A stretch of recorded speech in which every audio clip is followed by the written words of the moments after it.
مفتی صاحب کے official channel مفتی طارق مسعود speeches کو سبسکرائب کریں۔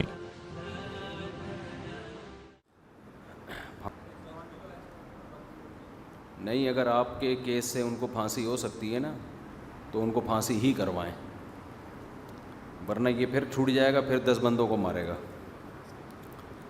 چلیں بھائی، الحمدللہ نحمدہ ونصلی علی رسولہ الکریم، اما بعد فاعوذ باللہ من الشیطان الرجیم، بسم اللہ الرحمن الرحیم۔ فیقول ہاؤم اقرءوا کتابیہ انی ظننت انی ملاق حسابیہ فہو فی عیشۃ راضیہ فی جنۃ عالیۃ قطوفها دانیہ کلوا واشربوا ہنیئا بما اسلفتم فی الایام الخالیہ۔ سورہ الحاقہ کی ان آیات پر درس چل رہا ہے کہ جب اعمال نامہ دائیں ہاتھ میں دیا جائے گا تو یہ کہے گا، ارے لوگو سنو، پڑھو میرا اعمال نامہ۔ انی ظننت، مجھے یقین تھا، انی ملاق حسابیہ، کہ میں اپنے حساب سے ملاقات کرنے والا ہوں۔ فہو فی عیشۃ راضیہ، قرآن کہتا ہے ایسی زندگی ہوگی کہ زندگی اس سے خوش ہوگی۔ وہ زندگی کیا ہوگی؟ فی جنۃ عالیہ، بہت اونچے بلند باغات۔ قرآن میں اللہ نے اپنے نیک بندوں کا جو اجر بیان کیا ہے، وہ اجر ہمیشہ جنت کی صورت میں، جنت ملے گی۔ دنیا میں کسی کے بھی عمل کو ناپنے کا جو آج کل ایک معیار ہے وہ ہے پیسہ۔ آپ نے دیکھا ہوگا گورے جب کوئی زیادہ اچھا کام کریں تو پیسہ ملتا ہے، اور زیادہ کریں تو اور پیسے۔ گوروں کا ایک اصول ہے، ضابطہ ہے کہ انسان کے عمل کو تولا جائے گا ڈالر میں، روپیہ میں، جو بھی جس ملک کی کرنسی ہے، پیسوں میں تولا جائے گا۔ کچھ دن پہلے ایک پولیس والے کے بارے میں پتہ چلا، اس نے ڈاکوؤں کو مارا۔ آپ نے ویڈیو دیکھی ہوگی، وائرل ہوئی ہے۔ علاقے کے ایس ایچ او صاحب سے اتفاق سے میری کہیں ملاقات ہو گئی، تعارف ہوا، جی میں ایس ایچ او ہوں، کہاں کا جو فلاں جگہ کا۔ انہوں نے بتایا، میں نے کہا وہ آج کل ایک ویڈیو وائرل ہو رہی ہے، وہ سچی مچی کی ہے یا جھوٹی موٹی کی ہے؟ انہوں نے بتایا کہ جی سچی مچی کی ویڈیو ہے۔ پولیس والے نے بڑی بہادری کی، ڈاکو نے پولیس والے کو 3 فائر کیے، ایک بھی نہیں لگا، سامنے سے کیے تھے، پولیس والے نے شوٹ کر دیا اس کو۔ بہت بہادری کی بات ہے، اپنی جان اس پولیس والے نے ہتھیلی پہ رکھ کے ایک ڈاکو کو مارنا، میں سمجھتا ہوں اس وقت قوم پر سب سے بڑا احسان ہے۔ آپ کیا سمجھتے ہو؟ تو میں نے ان ایس ایچ او صاحب سے کہا کہ پچھلے سال 2-3 پولیس والوں نے ڈاکو مارے تھے، میں نے ان کی دعوت کی تھی سہراب گوٹ میں، میں نے تلاش کیے یار ان بندوں کو لے کر آؤں گلی میں نا۔ انہوں نے 2 ڈاکو یا 3 ڈاکو مارے تھے۔ مجھے جو ڈاکو کو مارتا ہے پتہ نہیں کیوں بہت اچھا لگتا ہے، کیونکہ ایک ڈاکو کو مار دیا پولیس والے نے، اس کا مطلب بہت سارے لوگوں کے گھر کو اجڑنے سے۔ اب دیکھو یہ بزرگ بیٹھے ہوئے، ان کا جوان بیٹا ڈاکو نے مارا ہے، ان پہ کیا گزری ہوگی اس وقت۔ تو میں نے کہا یار ان پولیس والوں کی دعوت کرتے ہیں۔ کہیں سے رابطہ ہوا، وہ پولیس والے سے رابطہ ہو گیا، ان کو میں سہراب گوٹ لے کر گیا، طبیعت سے ہم نے کھلایا پلایا، ان کی میں نے ویڈیو بنائی، ان کا انٹرویو لیا میں نے۔ میرا ارادہ تھا اپنے چینل پہ ڈال دوں گا یہ ویڈیو، پھر مجھے خیال ہوا کہیں ان کے لیے سیکیورٹی کے مسائل کھڑے نہ ہو جائیں، تو پتہ نہیں ہے لیگل ہے یا نہیں ہے، مجھے کچھ پتہ نہیں چل رہا تھا، تو وہ میرے موبائل میں پڑے پھر میں نے ڈیلیٹ کر دی اس کو۔ پھر میں نے ان ایس ایچ او صاحب سے کہا کہ میں نے ایسے ویڈیو بنائی تھی، انہوں نے کہا ڈال دیتے یار، اپریشیٹ، وہ ان کی حوصلہ افزائی ہوتی اور بھی پولیس والوں کو حوصلہ ملتا۔ تو میں نے کہا چلو اب یہ والا بلاؤ، اس کی میں میری طرف سے VIP دعوت اور اس کا انٹرویو میں چینل پہ ڈالوں گا. تو انہوں نے پھر مجھے ایس ایچ او صاحب نے بہت سارے پولیس والوں کے بارے میں بتایا کہ بعض پولیس والے اپنے طور پہ نا ان میں بڑا جذبہ ہوتا ہے اور وہ نشانے بازی سیکھتے ہیں. وہ انہوں نے کہا ایسے بعض اتنے ٹرینڈ ہو جاتے ہیں. یہ چیز جب تک آپ کے اندر جذبہ نہیں ہوگا آپ کچھ بھی نہیں کر سکتے. تنخواہ سے تھوڑی کام ہوتے ہیں. ہر آدمی کے عمل کی ویلیو آپ نے تنخواہ رکھ دی. گورا تو یہی کرتا ہے نا. آپ کو الگ سے موٹیویشن چاہیے. جب تک آپ کے اندر ملک کی خدمت کا جذبہ نہ ہو, اور یہ جذبہ پیدا ہوتا ہے اللہ کے دیکھو انسان حقیقت میں جتنا مخلص اللہ کے ساتھ ہو سکتا ہے نا, اگر وہ اللہ پہ ایمان لے آئے اتنا کسی کے ساتھ مخلص ہو ہی نہیں سکتا. کیونکہ انسان کو پتہ ہے یار میں کسی اور کے لیے مخلص ہوں گا تو یہ بھی تو میرا جیسا انسان ہے, مفاد پرست ہے. یہ ہوتا ہے انسان کے دل میں. اللہ کے بارے میں ہم سب کو پتہ ہے کہ اللہ کا کسی سے کوئی مفاد نہیں ہے. انسان اللہ کے بعد سب سے زیادہ مخلص اپنے والدین کے ساتھ ہوتا ہے. اس کی بھی یہی وجہ ہے, اس کو پتہ ہے یار یہ میرے ساتھ جتنے مخلص ہیں, میرا بھائی, میری بہن, میرے ماموں, میرے چاچے میرے ساتھ ایسے مخلص نہیں ہو سکتے. دوسرے نمبر پر انسان اللہ کے بعد سب سے زیادہ مخلص کس کے ساتھ ہوتا ہے؟ اپنے والدین. جو انسان کا بچہ ہوگا غیرت تھوڑی سی ہوگی, جو بغیرت ہے ان کی تو بات ہی نہیں کر رہا میں. ان کو تو پیسے سے مطلب ہے, اخلاص پہ اخلاص کہتے ہیں, پتہ نہیں کس قسم کی باتیں اخلاص. لیکن جو نیچر پر ہیں, تو انسان کو جب احساس ہو جاتا ہے نا کہ یہ میرے ساتھ مخلص ہے, تو اس کے اندر اس سے خود ایک موٹیویشن ملتی ہے, یار میں بھی اس کے ساتھ کیا ہوں گا مخلص, کوئی بات نہیں قربانی دوں گا میں اس کے لیے. لوگ اپنے باس کے ساتھ مخلص نہیں ہوتے کمپنیوں میں عام طور پہ. ان کو پتہ ہے یہ کون سا ہمارے ساتھ مخلص ہے, کام لے رہا ہے ہم سے, تنخواہ دے رہا ہے. آج اگر ہمیں فالج ہو گیا, خدا نخواستہ لقوہ ہو گیا, شوگر ہو گئی, کمپنی سے فوراً کیا کرے گا, چل بے نکل یہاں سے. ایسا ہی ہوتا ہے نا. سعودی عرب سے کئی سال میں نے دیکھا لوگ کسی سیٹ کے پاس جاب کر رہے ہیں, کئی سال 20 سال جاب کی, بیماری ہوئی فوراً نکال دیا سیٹ نے. میں ان سے کہتا ہوں تمہیں نکالا ہوگا تو 4 سال کی تنخواہ تو دی ہوگی, 20 سال تم امپلائی رہے, اور کہہ رہے نہیں بھائی یہ ایک پائی نہیں دی. ہاں کمپنی کا لا اگر ہے نا تو وہ لا کی پابندی کی وجہ سے دے دیں گے, کیس نہ ہو جائے, خود سے نہیں. لہذا مزدور بھی روبوٹ کی طرح کام کر رہے ہوتے ہیں, جذبہ نہیں ہوتا ان میں. تو پتہ ہے یہ کون سا ہمارے ساتھ مخلص ہیں. انہوں نے کیا کیا, کمپنی ہے, پیسہ کما رہے ہیں اپنے لیے. تو میں یہ جو باتیں بتا رہا ہوں نا, اس کا بیان سے گہرا تعلق ہے. اس کا بیان سے مثالیں میں دیتا ہوں ان آیتوں ہی کو سمجھانے کے لیے. تو میں نے ان سے پوچھا کہ اس پولیس والے نے اتنی بہادری کی ہے, اس کی ویڈیو بھی آئی ہے, جان پہ کھیل کے گیا, ڈاکو کے ہاتھ میں پسٹل ہے, یہ دیکھ رہا ہے پھر بھی گیا. اور کمال یہ کہ اس نے فائرنگ کی ہے, ڈاکو کے علاوہ اس بندے کو نہیں لگی جو آگے موٹر سائیکل پہ بیٹھا ہوا ہے. وہ کیونکہ بے گناہ تھا, یہ خام خواہ میں جا کے اس کی بائک پہ بیٹھ گیا, اس کو بھی نہیں لگی, پبلک میں کسی کو نہیں لگی. تو مجھے ایس ایچ او صاحب نے بتایا, اتنی بڑی داڑھی ماشاء اللہ, تبلیغ میں وقت لگاتے ہیں ایس ایچ او صاحب. تو ملاقات ہو گئی, اتفاق سے سلام دعا ہو گئی.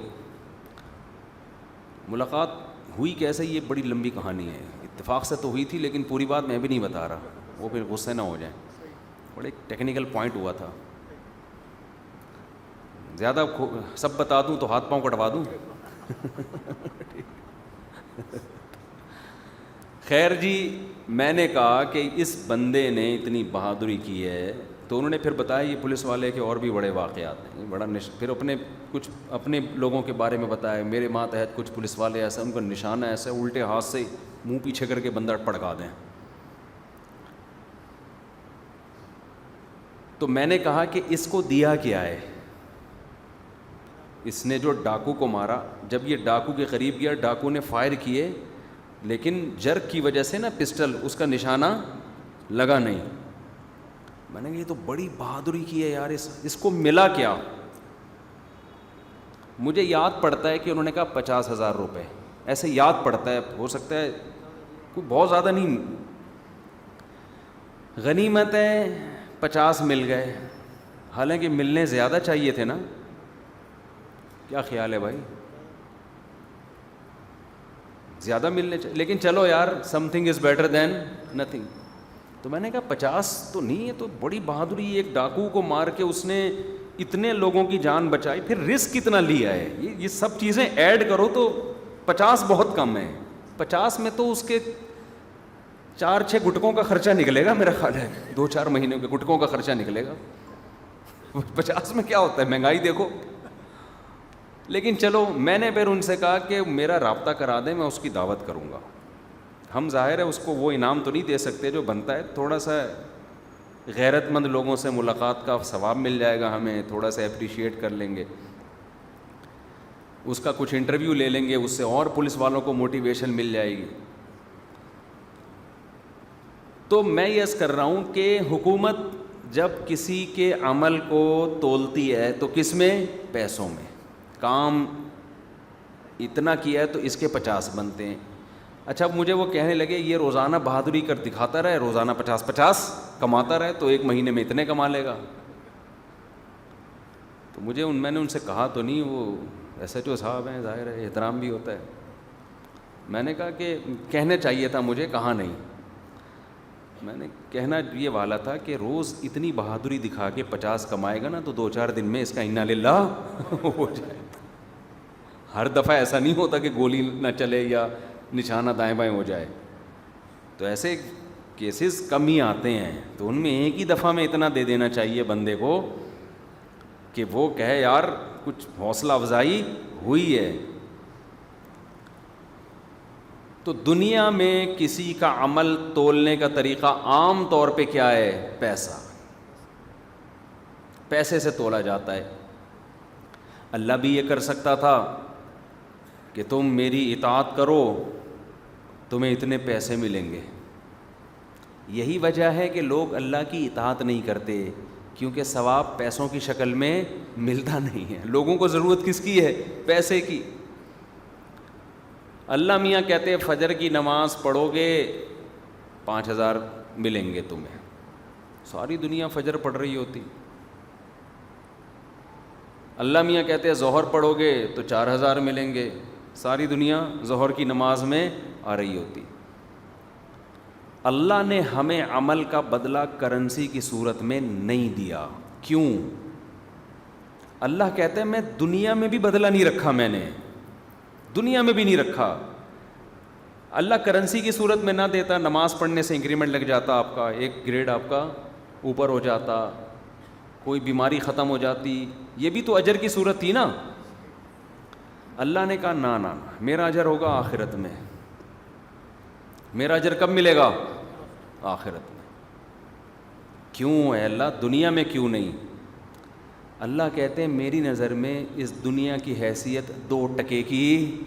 یہ ٹکے کا لفظ بڑا ٹائٹ لفظ ہے یار. یہ بنگلہ دیش کی کرنسی ہے ٹکا، تو اس میں لذت بہت ہے. 2 ٹکے کا آدمی کہتے ہیں نا 2 ٹکے کا آدمی نہیں ہے. اب ہم کہتے ہیں اللہ کی نظر میں دنیا کی حیثیت $1 بھی نہیں ہے تو مزہ آتا.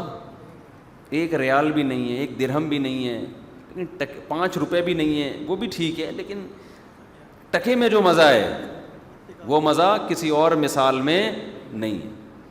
تو اللہ کی نظر میں اس دنیا کی حیثیت 2 ٹکے کی بھی نہیں ہے. وہ ایک ہم نے مزاحیہ کلپ دیکھا، وہ میرے بہت زور سے آ رہا ہے. اس سیٹھ نے اس کو ملازم کو ڈانٹا نا، 2 ٹکے کا آدمی نہیں ہے تو. ملازم رونے لگا. کیوں رو رہا ہے؟ کہہ رہے سر آپ نے اپنی اور میری ویلیو برابر کر دی ہے. مجھے غم اس پر ہو رہا ہے کہ اس گھر میں میری اور آپ کی حیثیت بعض لوگ بڑے حاضر جواب ہوتے ہیں. تو اللہ اس دنیا میں ہمیں اجر، اللہ نے وعدہ اس کا کیا ہی نہیں ہے. اور ہمارا مسئلہ سارا یہ ہے کہ ہم سب کچھ اس دنیا میں چاہ رہے ہیں.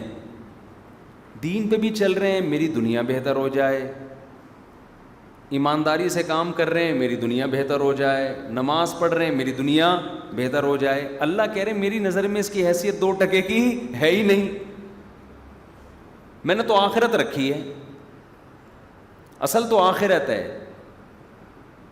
کیوں؟ وجہ اس کی ہے کہ بھائی کسی کو کتنا بھی دے دیں, ہے تو یہ مسافر خانہ نا, ہے تو فنا ہونے والی, ختم ہونے والی, کیا کر لے گا؟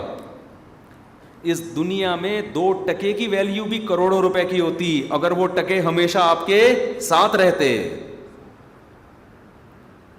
اس دنیا میں ایک جھونپڑی کی ویلیو بھی کھربوں اربوں روپے کے بنگلے سے زیادہ ہوتی اگر آپ اس جھونپڑی میں ہمیشہ رہتے.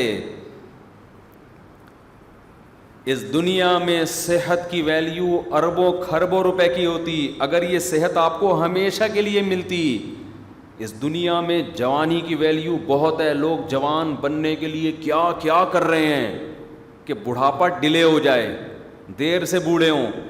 کوئی ایکسرسائز کر رہا ہے, کوئی جاگنگ کر رہا ہے, کوئی بال لگوا رہا ہے, کوئی, اور یہ جو فنکار اداکار ہیں یہ تو پتہ نہیں کون کون سی تھراپی کر رہے ہوتے ہیں, عجیب عجیب چیزیں آ گئی ہیں نا, PRP کر رہے ہیں, چہرے کا الگ ہو رہا ہے, پاؤں کا الگ ہو رہا ہے, بالوں کا پتہ نہیں کیا کیا کر رہے ہیں یہ. تو چہرے کی جھریاں ختم کرنے کے لیے تاکہ ہم ینگ نظر آئیں. کب تک چھپو گے پیڑوں کی آڑ میں, کبھی تو ملو گے لنڈا بازار میں, ایک دن بوڑھے ہوگے.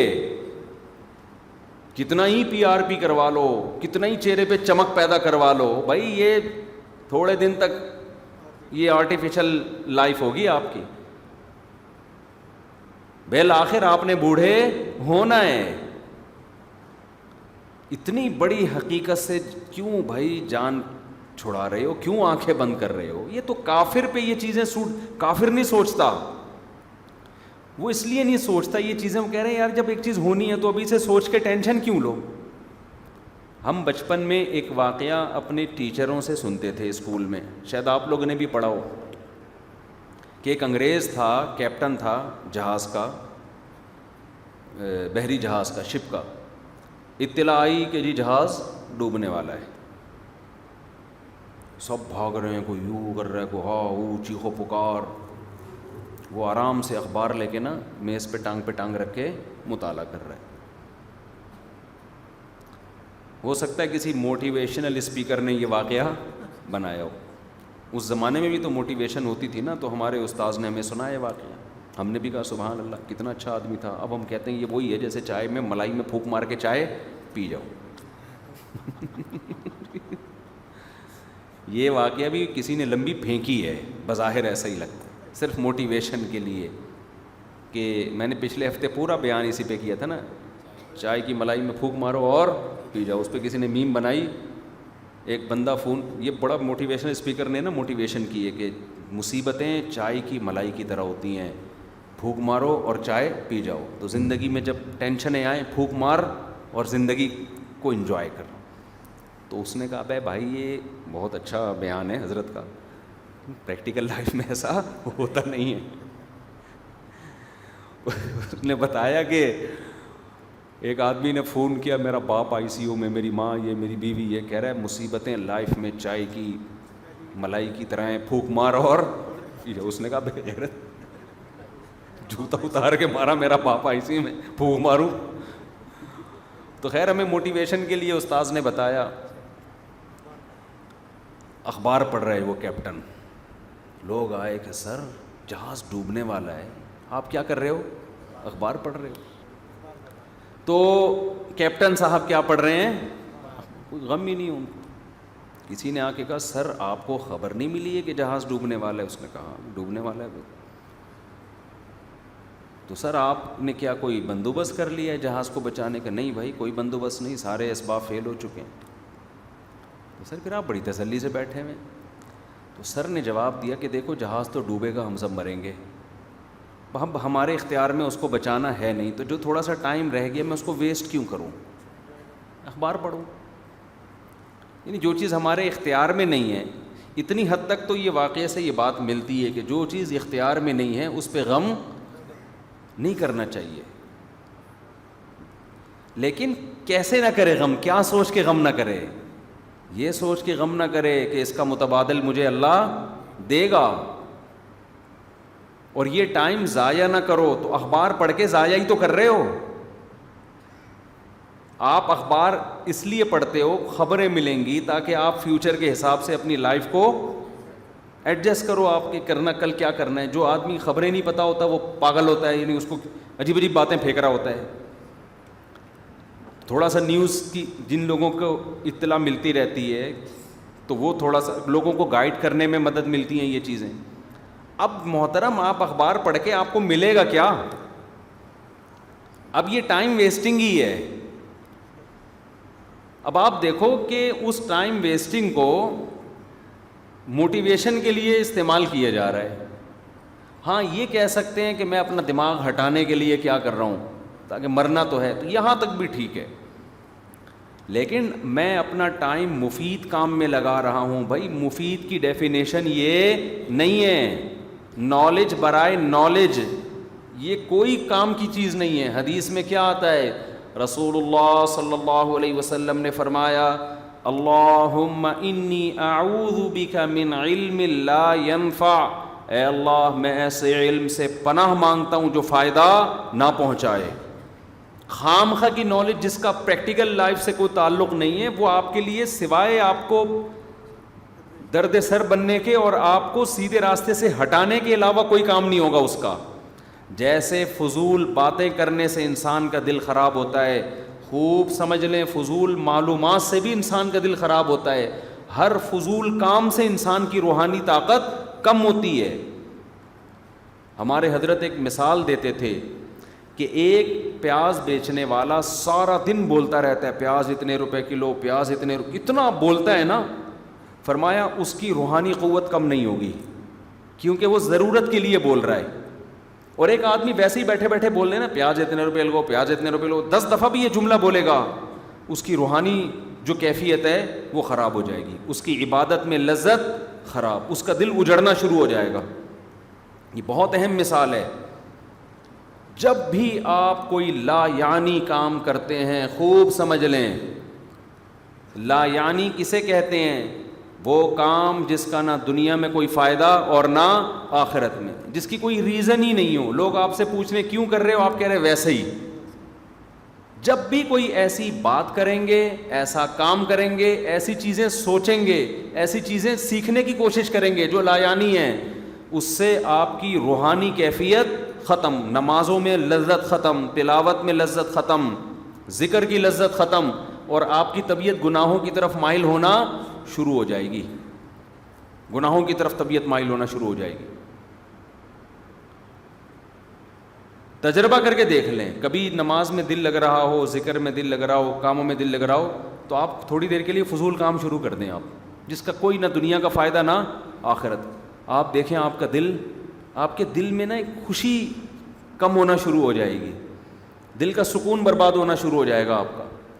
تبھی تو قرآن کہتا ہے کہ ایمان والے والذین هم عن اللغو معرضون, ایمان والے لغویات سے اعراض کرتے ہیں, فضول کاموں میں نہیں پڑتے. حضرت مفتی محمد شفیع صاحب رحمۃ اللہ علیہ جو تھے نا, حضرت مفتی تقی عثمانی صاحب کے والد, ان کا فتویٰ نظر سے گزرا. کسی نے ایک فضول سا سوال پوچھا, ان کو جواب آتا بھی تھا, انہوں نے جواب نہیں لکھا. انہوں نے کہا اس کے سے یہ پوچھ کے آپ نے کیا کرنا ہے, اپنا بھی ٹائم بچاؤ بھائی, ہمارا بھی ٹائم بچاؤ, فضول باتیں کیوں پوچھ رہے ہو. تو خیر میں جلدی سے اپنی بات کی طرف آتا ہوں. نبی قرآن کیا اجر کیا بیان کرتا ہے, اس دنیا کو قرآن لفٹ نہیں کراتا. قرآن کہتا ہے دیکھو اگر اس دنیا میں اجر ملنا ہوتا تو دنیا میں سب سے بڑی نیکی اللہ کے لیے جان دینا ہے. سب سے بڑی نیکی کیا ہے؟ اللہ کے لیے جان دینا. اس کو تو اجر مل ہی نہیں سکتا دنیا میں, کیونکہ اس نے جان دے دی تو رزلٹ کم نکلے. اب جیسے یہ پولیس والا جس نے ڈاکو پہ فائر کیے, ڈاکو نے اس پہ فائر کیے, اگر یہ شہید ہو جاتا اس کو آپ 50,000 کیا 50 کروڑ بھی دے دیتے, اس کے کسی کام کے نہیں تھے. حالانکہ قربانی اس کی زیادہ, جان پہ کھیل گیا, یعنی اس نے تو جان ملک کے لیے, پبلک کے لیے, قوم کے لیے اس نے جان قربان کر دی. اب آپ مجھے بتاؤ, کسی انگریز سے پوچھو, کسی لبرل آدمی سے پوچھو کہ یار یہ دنیا میں کتنی دھاندلی ہو رہی ہے بھائی, کہ جو آدمی زخمی ہوتا ہے, جو فوجی زخمی ہوتا ہے, جو پولیس والا زخمی ہوتا ہے, اسے تو آپ پیسے دے رہے ہو, اور جس نے جان ہی قربان کر دی اسے کوئی معاوضہ نہیں ہے. یہ دھاندلی ہے یا نہیں ہے؟ نہیں آئی بات سمجھ میں؟ اس سے پتہ چلتا ہے دنیا میں انصاف نہیں ہو سکتا, ناممکن ہے. امریکن فوجی جو افغانستان آتے تھے نا, جو زخمی ہو جاتا تھا واپس جاتے تھے, کہتے ہیں بڑا پروٹوکول, امریکن آرمی ہے بھائی, وہ بڑا الاؤنس ملتا ہے وہاں پہ بھائی, یہ سن آف نیشن ہے, ایسے ایسے القابات. لیکن جو مر گئے انہیں کیا, بڑے خوبصورت تابوت میں, ہر ملک میں ایسا ہوتا ہے, ہمارے یہاں بھی ہوتا ہے, تابوت میں سلوٹ اور قبر میں توپوں کی سلامی. مردہ کہتا ہے بھائی میری صحت پہ ان چیزوں سے کوئی فرق نہیں پڑ رہا. جس نے بڑی قربانی دی اسے کچھ بھی نہیں مل رہا, جس نے چھوٹی قربانی دی اسے پیسے مل رہے ہیں. بڑی قربانی تو ملک کے لیے جان دے دینا ہے. جو شہید ہوتا ہے اس نے تو سب کچھ قربان کر دیا, اس سے بڑی قربانی کوئی ہو نہیں سکتی. تو اسی وجہ سے اللہ نے اس دنیا میں بدلے کا سسٹم رکھا ہی نہیں ہے. اللہ کہتے ہیں تم جس کے لیے قربانی دو گے وہ اپنی طرف سے تمہیں 50,000 دے دے, لاکھ دے دے, 3 لاکھ دے دے, تمہارا ہیڈک اور اس کا ہیڈک. جو میرے لیے قربانی دے گا نا, اب یہ پولیس والے نے اگر اللہ کی رضا کے لیے اس ڈاکو کو مارا, قوم کی خدمت بھی اللہ کی رضا ہی ہے, دنیاوی مفاد پیش نظر نہیں تھا. کس کو خوش کرنا تھا؟ اللہ کو, کہ اللہ دنیا سے اللہ کو ڈاکو کا مرنا بہت پسند ہے, یہ پہلے سمجھیں, کیونکہ کچھ صوفی ٹائپ کے لوگ ہوتے ہیں, وہ کہتے ہیں اللہ کہاں چاہتا ہے کہ اس کی مخلوق مرے, اللہ تو غفور الرحیم ہے, اور ہمارے نبی تو رحمت للعالم. بعض لوگ نا یہ بھی ہیں کہ اللہ تو چاہتا ہے اس کو ایکچولی اس کو سمجھاؤ, ڈاکو کو کیا کرو, اس کو سمجھاؤ. ایسے میرے پاس بھی عجیب عجیب قسم کی چیزیں آتی رہتی ہیں. ایک پولیس والے نیو کراچی میں ڈاکو کو مارا, تو وہاں کچھ لوگ آئے کہ دیکھیں یہ کتنا غلط ہوا ہے نا, پہلے پبلک نے کوٹا پھر پولیس نے مارا, یہ بہت, یہ آخر وہ بھی مجبور ہوگا نا. تو میں نے کہا جن کو مار رہا ہے وہ تو مجبور نہیں ہے, وہ تو ان کا تو کوئی خون, اگر پیٹرول مہنگا ہوا ہے صرف ڈاکو کے لیے تھوڑی مہنگا ہوا ہے. کیا خیال ہے؟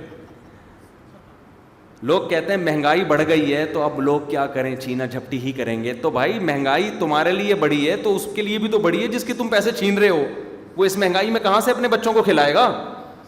یہ بہت جملہ سننے کو ملتا ہے, مجھے بڑا غصہ آتا ہے اس جملے پر. آج بھی کوئی کہہ رہا تھا کہ اتنی مہنگائی یقیناً بڑھ گئی ہے, اس میں تو دو رائے نہیں ہے, اس پہ تو گانے آ گئے ہیں اب مہنگائی پہ, تو جانے کہاں گئے وہ دن. ٹھیک ہے, اس طرح کے نا گانے آ رہے ہیں, میمز بنا بنا کے نا وہ گانے لوگ چلا رہے ہیں کہ جب پیٹرول اتنا ہوا کرتا تھا اور ہم رو رہے تھے اس کو, اب کتنا ہو گیا, ڈبل ہو گیا. تو اس پہ تو میمز آ رہی ہیں. آج ہی کسی نے کوئی گانا بھیجا, میں نے پھر شیئر کیا نا لوگوں کو. گانا سننا تو جائز نہیں, لیکن وہ ٹکڑا لگایا ہوا تھا میمز کے لیے. تو مہنگائی یقیناً بڑھ گئی ہے, غریب بہت پریشان ہو گیا ہے, لیکن کمبخت تو جس کو لوٹ رہا ہے وہ بھی تو اسی مہنگائی کا ڈسا ہوا ہے. جائز کہاں سے ہو گیا آپ کے لیے اس میں چوری کرنا اور لوٹ مار؟ یہ بالکل ایسے جیسے لوگ کہتے ہیں نا کہ اتنی مہنگائی میں لوگ بیوی کو کیسے پالیں گے. تو میں کہتا ہوں اگر نہیں کرو گے تو اس کا باپ کیسے اپنی بیٹی کو پالے گا اتنی مہنگائی میں؟ تو باپ کے لیے رشتہ تلاش کرنا مشکل. وہ باپ 6 بیٹیوں کو مہنگائی میں پال رہا ہے, اور آپ ایک جوان جس کی کمانے کی عمر ہے اس کو آپ بیوی کو نہیں پالنے دے رہے اس مہنگائی میں, نکاح سے روک رہے ہو. تو الٹی کہانی ہے, بالکل کھوپڑی استعمال ہی نہیں کرتے تبصرہ کرنے سے پہلے. ہر آدمی پھینک رہا ہے بس بیٹھے بیٹھے نا, اور سامنے والا بیٹھ کے کیا کر رہا ہے, لپیٹ رہا ہے. وہ لپیٹ رہا ہے بیٹھ کے. تو ڈاکو, اگر ایک صاحب نے مجھ سے مسئلہ پوچھا کہ یار مفتی صاحب ہم اگر دکان میں جھوٹ نہیں بولتے, 2 نمبری نہیں کرتے, تو پبلک تو پھر مال خریدتی نہیں ہم سے, کچھ تو گنجائش ہو. میں نے کہا ٹھیک ہے آپ جھوٹ بولیں, لیکن پھر آپ جس دکان سے پینٹ خریدنے جائیں گے نا اس کو بھی میں یہ بولوں گا اس کو ٹوپی کرا دے, کیونکہ آج کل سچ بول کے مال بکتا نہیں. میں نے کہا پھر جب آپ برگر کھانے جاؤ گے نا, اگر انڈے والا کھاؤ گے تو کچھوے کا انڈا بھی ہو سکتا ہے اس میں, اور مرغی کا بھی ہو سکتا ہے, پتہ نہیں چلتا, سنا ہے, میں نے کھایا نہیں کبھی الحمدللہ. پکنے کے بعد کیا پتہ چلے گا. تو اگر کوئی کہے تو وہ کہے گا مہنگائی میں. پھر لاہور میں جو گدھے کھلائے گئے ہیں وہ بھی مہنگائی کی وجہ سے ہی تو کھلائے گئے ہیں. انہوں نے کہا یار عام گوشت ہمیں پڑتا ہی نہیں ہے, ہم اگر بکرا کاٹیں اور گائے کاٹیں, وہ نہاری بنائیں, وہ ہمیں ایکسپینسو ہے وہ بہت زیادہ. تو ہم نے گدھے بدے کا سیٹ اپ کر کے دیکھا, وہ ہمیں کیا کر رہا ہے, مہنگائی کے دور میں سستا پڑ رہا ہے. تو اگر جھوٹ بولنا میرے بھائی 2 نمبری جائز ہے, اور شیطان آپ کو یہ کہہ کے پٹیاں پڑھا دیتا ہے کہ یار میں کیسے گزارا کروں, میں کیسے, وہ کپڑے کا بزنس تھا ان کا, تو چائنا کا مال کو جاپان کا کہہ کے بیچ رہے تھے, جاپان والا پتہ نہیں ہر جو دیکھتے ہیں نا کہ اس کے والے پہ کون سی ٹوپی اس پہ آئے گی. آج کل تو دکاندار ہے نا, وہ سر کا سائز دیکھ کے ٹوپی دیکھتا ہے کہ یار یہ اتنا بڑا سر ہے, اس پہ تھوڑی بڑی والی ٹوپی آئے گی, یہ چھوٹا سا ہے, اس پہ چھوٹی سی ٹوپی بھی آ جائے گی. تو اس کے حساب سے ٹوپیاں لے کے بیٹھا ہوا ہوتا ہے کہ اس کو کیا پٹیاں پڑھانی ہیں. مجھے جب کسی نے پٹی پڑھانی ہوتی پتہ کیسے پڑھاتے ہیں, الحمدللہ زیادہ تر لوگ نہیں پڑھاتے پٹیاں, لیکن جب مجھے ٹوپی کرانی ہوتی پتہ ہے, ارے مفتی صاحب, دکاندار ایسے کرتا ہے, میں سمجھتا ہوں یہ تو فری میں مجھے 2 دے دے گا. بعض دفعہ ایسے ہوا ہے, اکثر لوگ ہمارے ملک میں ابھی ایسے الحمدللہ نہیں ہے, کیونکہ ایسا نہ ہو جن نے مجھے چیزیں بیچی ہیں وہ کہیں گے یار ہمارے راز فاش کر رہے ہو. ہوتا ہی ہے, 2-3 دفعہ میرے ساتھ ایسا ہوا ہے, ارے مفتی صاحب آپ, ارے ہماری قسمت, آپ ہماری شاپ پہ آئے. اس کے بعد طبیعت سے چونا لگایا انہوں نے, حقیقت بتا رہا ہوں. مفتی صاحب اس چکر میں یار اتنے خوشی سے یہ آدمی مل رہا ہے, میرے لیے تو یہ تو فری میں دے گا 2, آپ کے لیے یہ اتنے کی ہے. ہم آنکھ بند کر کے لے لیتے ہیں یار, اتنی عقیدت میں آنکھ بند کر کے لے لی, بعد میں پہ پتہ چلتا ہے کہ. تو ہر آدمی کے لیے ٹوپی جو رکھی ہوئی ہوتی ہے دکاندار نے, وہ اس کے سر کے حساب سے رکھی. مفتی صاحب کو کون سی ٹوپی, مفتی صاحب کو یہ والی, ارے مفتی صاحب یہیں سے ٹوپی شروع. مفتی صاحب بھی متاثر, یار ماشاءاللہ اتنا نیک آدمی. تو لیکن زیادہ تر الحمدللہ اچھے ہی ہوتے ہیں بھائی. ابھی ہمارے ملک میں اتنی کم از کم ہے کہ علماء کو ٹوپیاں کرانے کا تھوڑا سا غیرت آ جاتی ہے کہ یار اتنا نہیں کرو یار, ان کے بیان سنتے ہیں تھوڑا سا خیال کر لو. لیکن دھوکے ہمارے ساتھ بھی ہوئے ہیں. تو خیر کہاں سے کہاں بات چلی گئی. دنیا میں آپ کسی کو اس کے عمل کا پورا اجر نہیں دے سکتے, اللہ بھی نہیں دیتا دنیا میں, کیونکہ اللہ نے اس دنیا کو دار الفنا بنایا, ختم ہونے والی. اللہ کہتے ہیں ختم ہونے والی ہے تو کیوں مانگ رہے ہو یہاں پہ اجر بھائی. وَإِنَّ الدَّارَ الْآخِرَةَ لَهِيَ الْحَيَوَانُ, قرآن کیسا, اصل گھر کون سا ہے, آخرت. ہمارا مسئلہ یہ ہے ہمارے ساتھ کہ ہم اس آخرت کو ہدف بنانے کے لیے ایگری نہیں ہو رہے ہیں. اور پتہ کیوں نہیں ہو رہے, ہم کہتے ہیں اس سے ہماری دنیا کا سکون خراب ہو جائے گا, جبکہ اللہ کہتے ہیں آخرت کو اصل بنا لو, سکون خراب نہیں ہوگا, اور سکون کی زندگی ہو جائے گی, اور زیادہ مزے کی زندگی ہوگی. لیکن چونکہ وہ دیکھنے میں نہیں لگ رہی نا, نظر نہیں آ رہی نا یار, کیسے میں آخرت کو جب ہدف بناؤں گا تو جب میرا ویژن دنیا ہے ہی نہیں تو مجھے دیکھو, جس آدمی کا ویژن صحت ہی نہ ہو اس کو صحت مل سکتی ہے, جس آدمی کا ویژن پیسہ ہی نہ ہو اس کو پیسہ مل سکتا ہے, جس آدمی کا ہدف بزنس ہی نہیں ہے وہ بزنس کر سکتا ہے. تو یہی چیز ہم سوچتے ہیں, جب ہمارا ہدف دنیا ہی نہیں ہے تو دنیا نہیں ملے گی, جب دنیا نہیں ملے گی تو سکون کہاں سے آ گیا. یہ بہت بڑا ٹیکنیکل فالٹ ہے. میں سمجھا پا رہا ہوں اس اعتراض کو. ہمارے ذہن میں یہ آتا ہے کہ یار میں اگر آخرت کو اصل بنا لوں کہ میں نے دنیا گزارنی ہے کس کو سامنے رکھ کر, آخرت کو, مجھے اجر چاہیے کہاں, آخرت میں.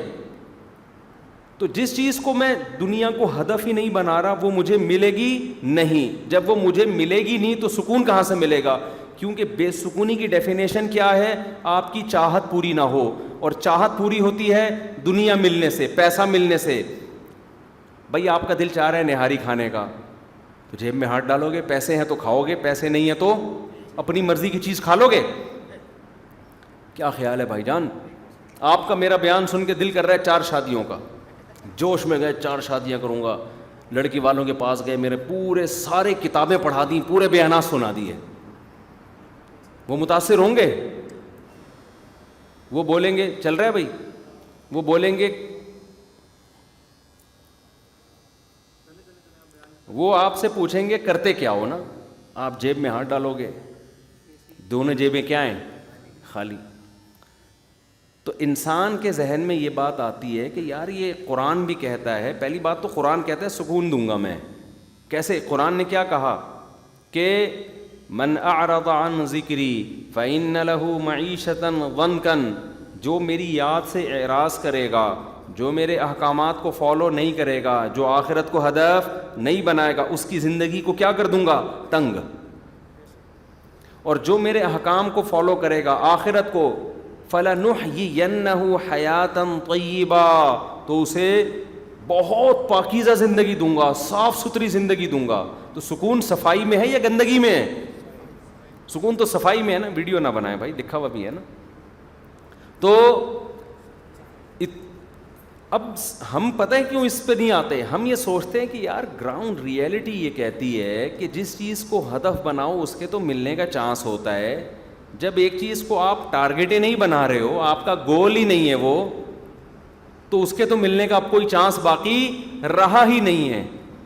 صحت کو ہدف ہی نہیں بنا رہے, صحت نہیں مل سکتی. آپ کو شوگر ہے, آپ لڈو پھوڑ رہے ہو صبح شام, مر جاؤ گے. آپ پیسہ کمانا چاہتے ہو, خواہش ہے, لیکن پیسہ کمانے کو ہدف نہیں بناتے, کوئی اس کے لیے کوئی ذہن سازی نہیں کرتے, کوئی سوچتے نہیں ہو کہ کیا, تو نہیں کما سکتا آدمی, عام طور پہ نہیں کما سکتا. دوپل میں کوئی وراثت میں مل جائے تو ایک الگ بات ہے, یہ کوئی جیب میں سونے کے سکے ڈال کے چلا جائے. تو شیطان پتہ ہے کیا کہتا ہے؟ شیطان کہتا ہے کہ بار بار اللہ کہہ رہا ہے ہدف بناؤ کس کو, آخرت کو. جب میں آخرت کو ہدف بناؤں گا تو دنیا تو سوال ہی پیدا نہیں ہوتا کہ مجھے ملے, اور سکون ملتا ہے دنیا سے. تو جب دنیا ہی میرا ہدف نہیں ہوگی تو سکون کہاں گیا؟ بولو, سکون گیا تیل لینے. یہ بہت بڑا ٹیکنیکل فالٹ ہے, اس فالٹ کا علاج کریں. دیکھو جب آخرت کو ہدف بناؤ گے نا تو دنیا تیل لینے جائے گی نہیں. پہلی بات تو یہ ہے, کیونکہ اسلام آپ سے دنیا تھوڑی چھڑوا رہا ہے. اسلام یہ تھوڑی کہتا ہے جب آخرت کو ہدف بنائیں تو آپ ڈاکٹر نہ بنو, آپ انجینئر نہ بنو, آپ بزنس مین نہ بنو, آپ یہ نہ کرو, آپ وہ نہ کرو. آپ صحت کو ہدف نہ بناؤ, صحت کو بھی ہدف بناؤ, آپ پیسے کو بھی ہدف بناؤ, لیکن اس ہدف کو آخرت والے ہدف سے نیچے رکھو. اصل ہدف آپ کا کیا ہونا چاہیے؟ دیکھو آپ جا رہے ہو پشاور, آپ کا اصل ہدف ہے پشاور, تو کیا اس میں آپ کھانے کو ہدف نہیں بناتے, واش روم کو ہدف نہیں بناتے؟ آپ نے اس میں سارے انتظامات کرنے. بھائی میں جاؤں گا تو 24 گھنٹے کا سفر ہے, غلطی سے نکل گیا 48 کیا بلکہ 55 گھنٹے کا. اگر خوشحال خان خٹک میں جا رہے ہو آپ, غلطی سے 24 گھنٹے نکل گیا تھا میرے, استغفر اللہ, اتنا بڑا جھوٹ, اللہ معاف کر دے, اللہ اس پہ پکڑے نہیں مجھے قیامت کے دن. اگر آپ ٹرین میں پشاور جا رہے ہو اور خوشحال خان خٹک میں یا تیز گام میں, مجھے نہیں پتا تیز گام پنڈی تک تو جاتی ہے, میں پوری فیملی کے ساتھ تیز گام میں تجربہ کر چکا ہوں, اس کے نام سے متاثر ہو کے. اس کے بعد میں نے اللہ سے, اللہ اس ڈبے سے ہمیں عافیت کے ساتھ نکال دے. سورج ہمارے سامنے نکلا, غروب ہو کے دوبارہ نکلا ہے. اللہ پہنچا دے, آئندہ ہماری توبہ جو کبھی ہم نے تیز گام میں سفر کیا, اس دفعہ تو عافیت کے ساتھ پہنچا دے. بچے رو رہے ہیں, چھلانگیں, خودکشیوں کا دل کر رہا ہے یار, کھڑکی سے چھلانگ مارو. تو غلطی سے میرے منہ سے نکل گیا. خوشحال خان ہٹک میں اگر جاؤ گے تو بس اللہ کی مرضی ہے. تو خیر, تو میں عرض کر رہا تھا کہ آپ کا ہدف ہے پشاور, تو شریعت تھوڑی کہتی ہے, یا آپ کو یہ ہدف یا ویژن روکتا تھوڑی ہے کہ راستے میں نہاری نہ کھاؤ, بریانی نہ کھاؤ, اور پانی نہ پیو, چائے کا انتظام نہ کرو, سیٹ اے سی پارلر میں سفر نہ کرو. منع تھوڑی کرتی ہے شریعت آپ کو. اس کا فائدہ یہ ہوگا کہ آپ کا جب اصل ہدف پشاور ہے تو آپ اس کو سامنے رکھ کر ساری چیزیں ایڈجسٹ کرو گے. آپ ٹرین وہ بک کراؤ گے, اے سی پارلر وہ بک کراؤ گے جو کہاں جا رہا ہوگا, پشاور. آپ یہ نہیں کہو گے کہ یار لاہور کی جو یا کوئٹہ جو ٹرین جاتی ہے نا, اس کا اے سی پارلر سنا ہے پشاور والی بس سے بہت ٹائٹ ہے پشاور والی ٹرین, اور وہ پہنچاتی بھی جلدی ہے. پشاور والی تو سنا ہے بہت ٹائم لگا لے گی, تو لہذا میں کہاں جا رہا ہوں, میں کوئٹہ والی میں بیٹھوں گا. اگر آپ اے سی پارلر اچھا ہے کوئٹہ والی ٹرین کا, اس میں بیٹھ گئے, اٹ مینس کہ آپ کا مقصد پشاور نہیں ہے, آپ کا مقصد اے سی پارلر میں سفر کرنا, ٹھنڈک حاصل کرنا ہے. دنیا دار اسی کنفیوژن میں مبتلا ہے. سفر کے دوران جو راحتیں, جو نعمتیں اللہ نے دی ہیں, وہ ان کو ہدف بنا لیتا ہے. حالانکہ سفر میں جو آپ کو آرام پہنچانے والی چیز ہے اس کو ہدف بنانا حماقت ہے. اگر آپ اس سفر کو سفر بھی مان رہے ہو, سفر نہیں مان رہے, پھر یہ حماقت نہیں ہے. آپ اپنے گھر میں مسافر نہیں ہوتے, وہاں آپ ان چیزوں پہ بڑا پیسہ خرچ کرتے ہو. یار اس گھر ایسا ہونا چاہیے, کچن ایسا ہونا چاہیے, واش روم ایسا, کیونکہ ہم نے یہاں رہنا ہے. اس میں آپ بڑا پیسہ خرچ کرتے ہو, اس میں آپ ہر چیز کا خیال کرو گے. آپ ٹرینوں میں آپ ان چیزوں کا خیال نہیں کرتے. آپ ٹرین میں سب سے پہلے خیال کرو گے منزل کا. یہی وجہ ہے کہ اگر کوئی آپ کو جہاز کا ٹکٹ دے دے کہ یار میری طرف سے یہ پشاور تو نے جانا ہے, ٹکٹ لے لے, تو آپ فوراً جہاز میں اڑ کے جاؤ گے, ٹرین کے ٹکٹ کو کسی اور کو دے دو یا پھاڑ کے پھینک دو گے. آپ یہ نہیں کہو گے یار چونکہ اس دن ٹرین میں بریانی بڑی ٹائٹ ملی تھی, پشاور میں جانا ہے تو لیکن جاؤں گا کس میں, اس ٹرین میں, کیونکہ بریانی بہت ٹائٹ ہے. ابے تیرا 24 گھنٹے کا سفر 1.5 گھنٹے 2 گھنٹے میں ہو رہا ہے, تو پاگل ہے بریانی کے چکر میں تو. اور اگر آپ نے ہر قیمت پہ پشاور پہنچنا ہے نا, آپ کو یہ خطرہ ہے کہ اگر میں نہیں گیا تو پھانسی کے پھندے پہ لٹکا دیں گے مجھے, ایک مثال دے رہا ہوں, تو ٹرینیں بند بھی ہو جائیں گی, جہاز بند بھی ہو جائیں گے, آپ پیدل سفر شروع کر دو گے. یار بھلے میں سال کے بعد پہنچ جاؤں لیکن میں نے پہنچنا کہاں ہے, کیونکہ میں نہیں گیا تو مجھے لٹکا دیں گے.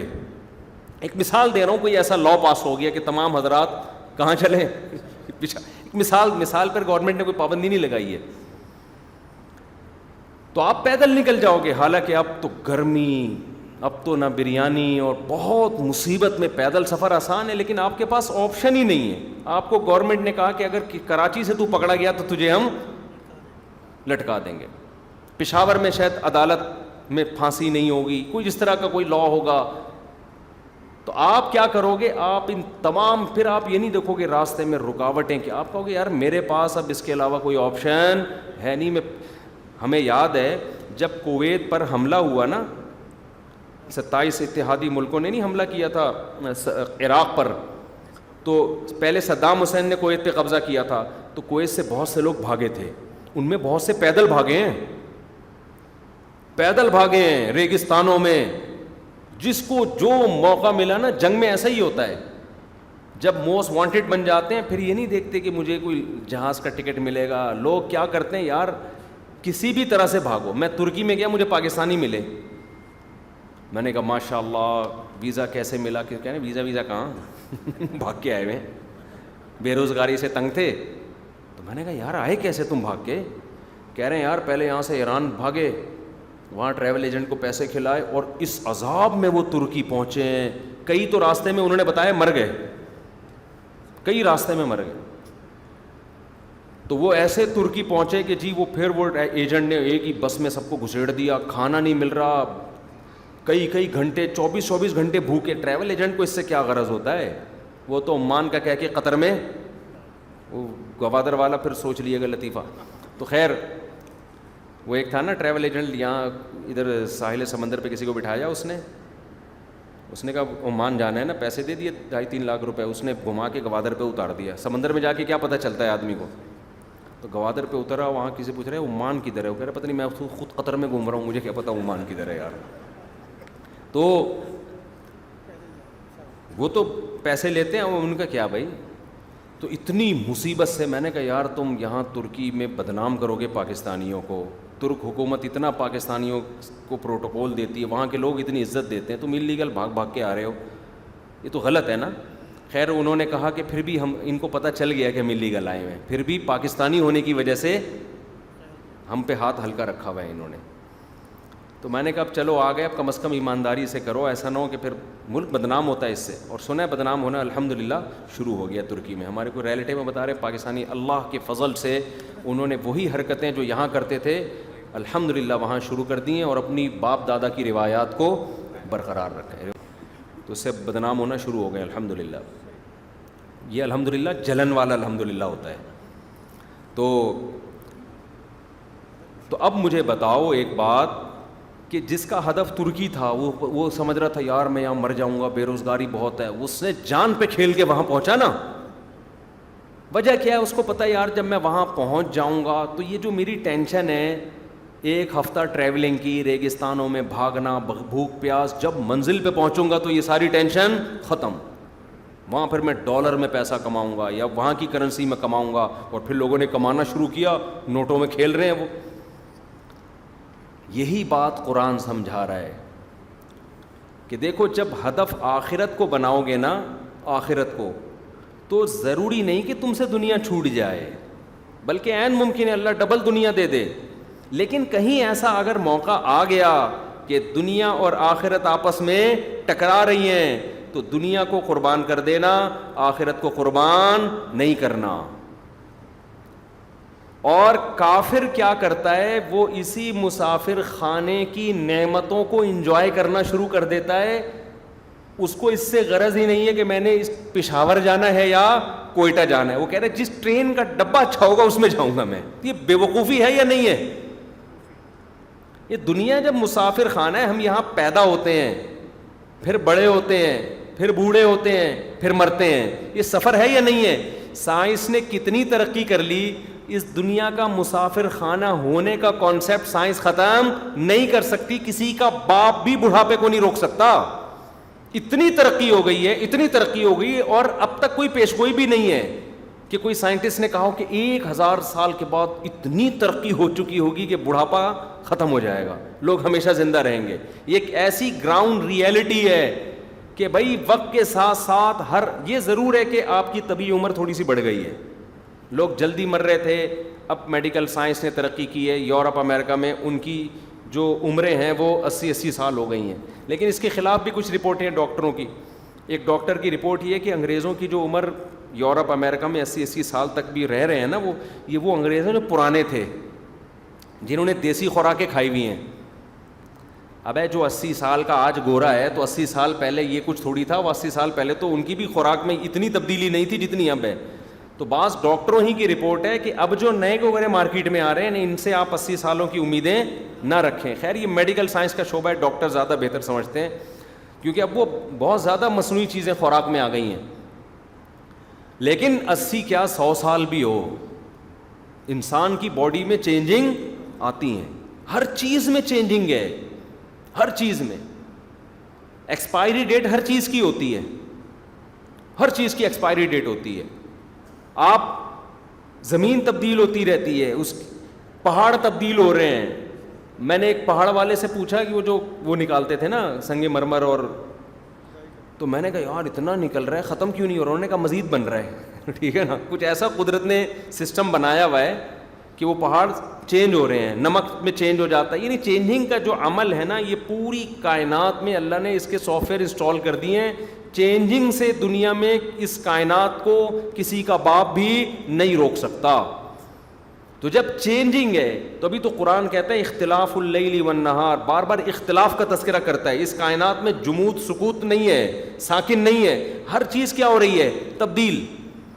تو تبدیلی تو آئے گی چاہے آپ چاہیں یا نہ چاہیں، لیکن اس قسم کی تبدیلی ہم نہیں چاہ رہے تھے جیسی آ گئی اب. تو اب میرے بھائی جب ایک گراؤنڈ ریئلٹی ہے کہ یہاں رہنا نہیں ہے، رہنا نہیں ہے، رہنا نہیں ہے، تو خدا کا واسطہ ڈبوں سے دل مت لگاؤ اور ڈبوں کو دیکھ کے خوش نہ ہوا کرو.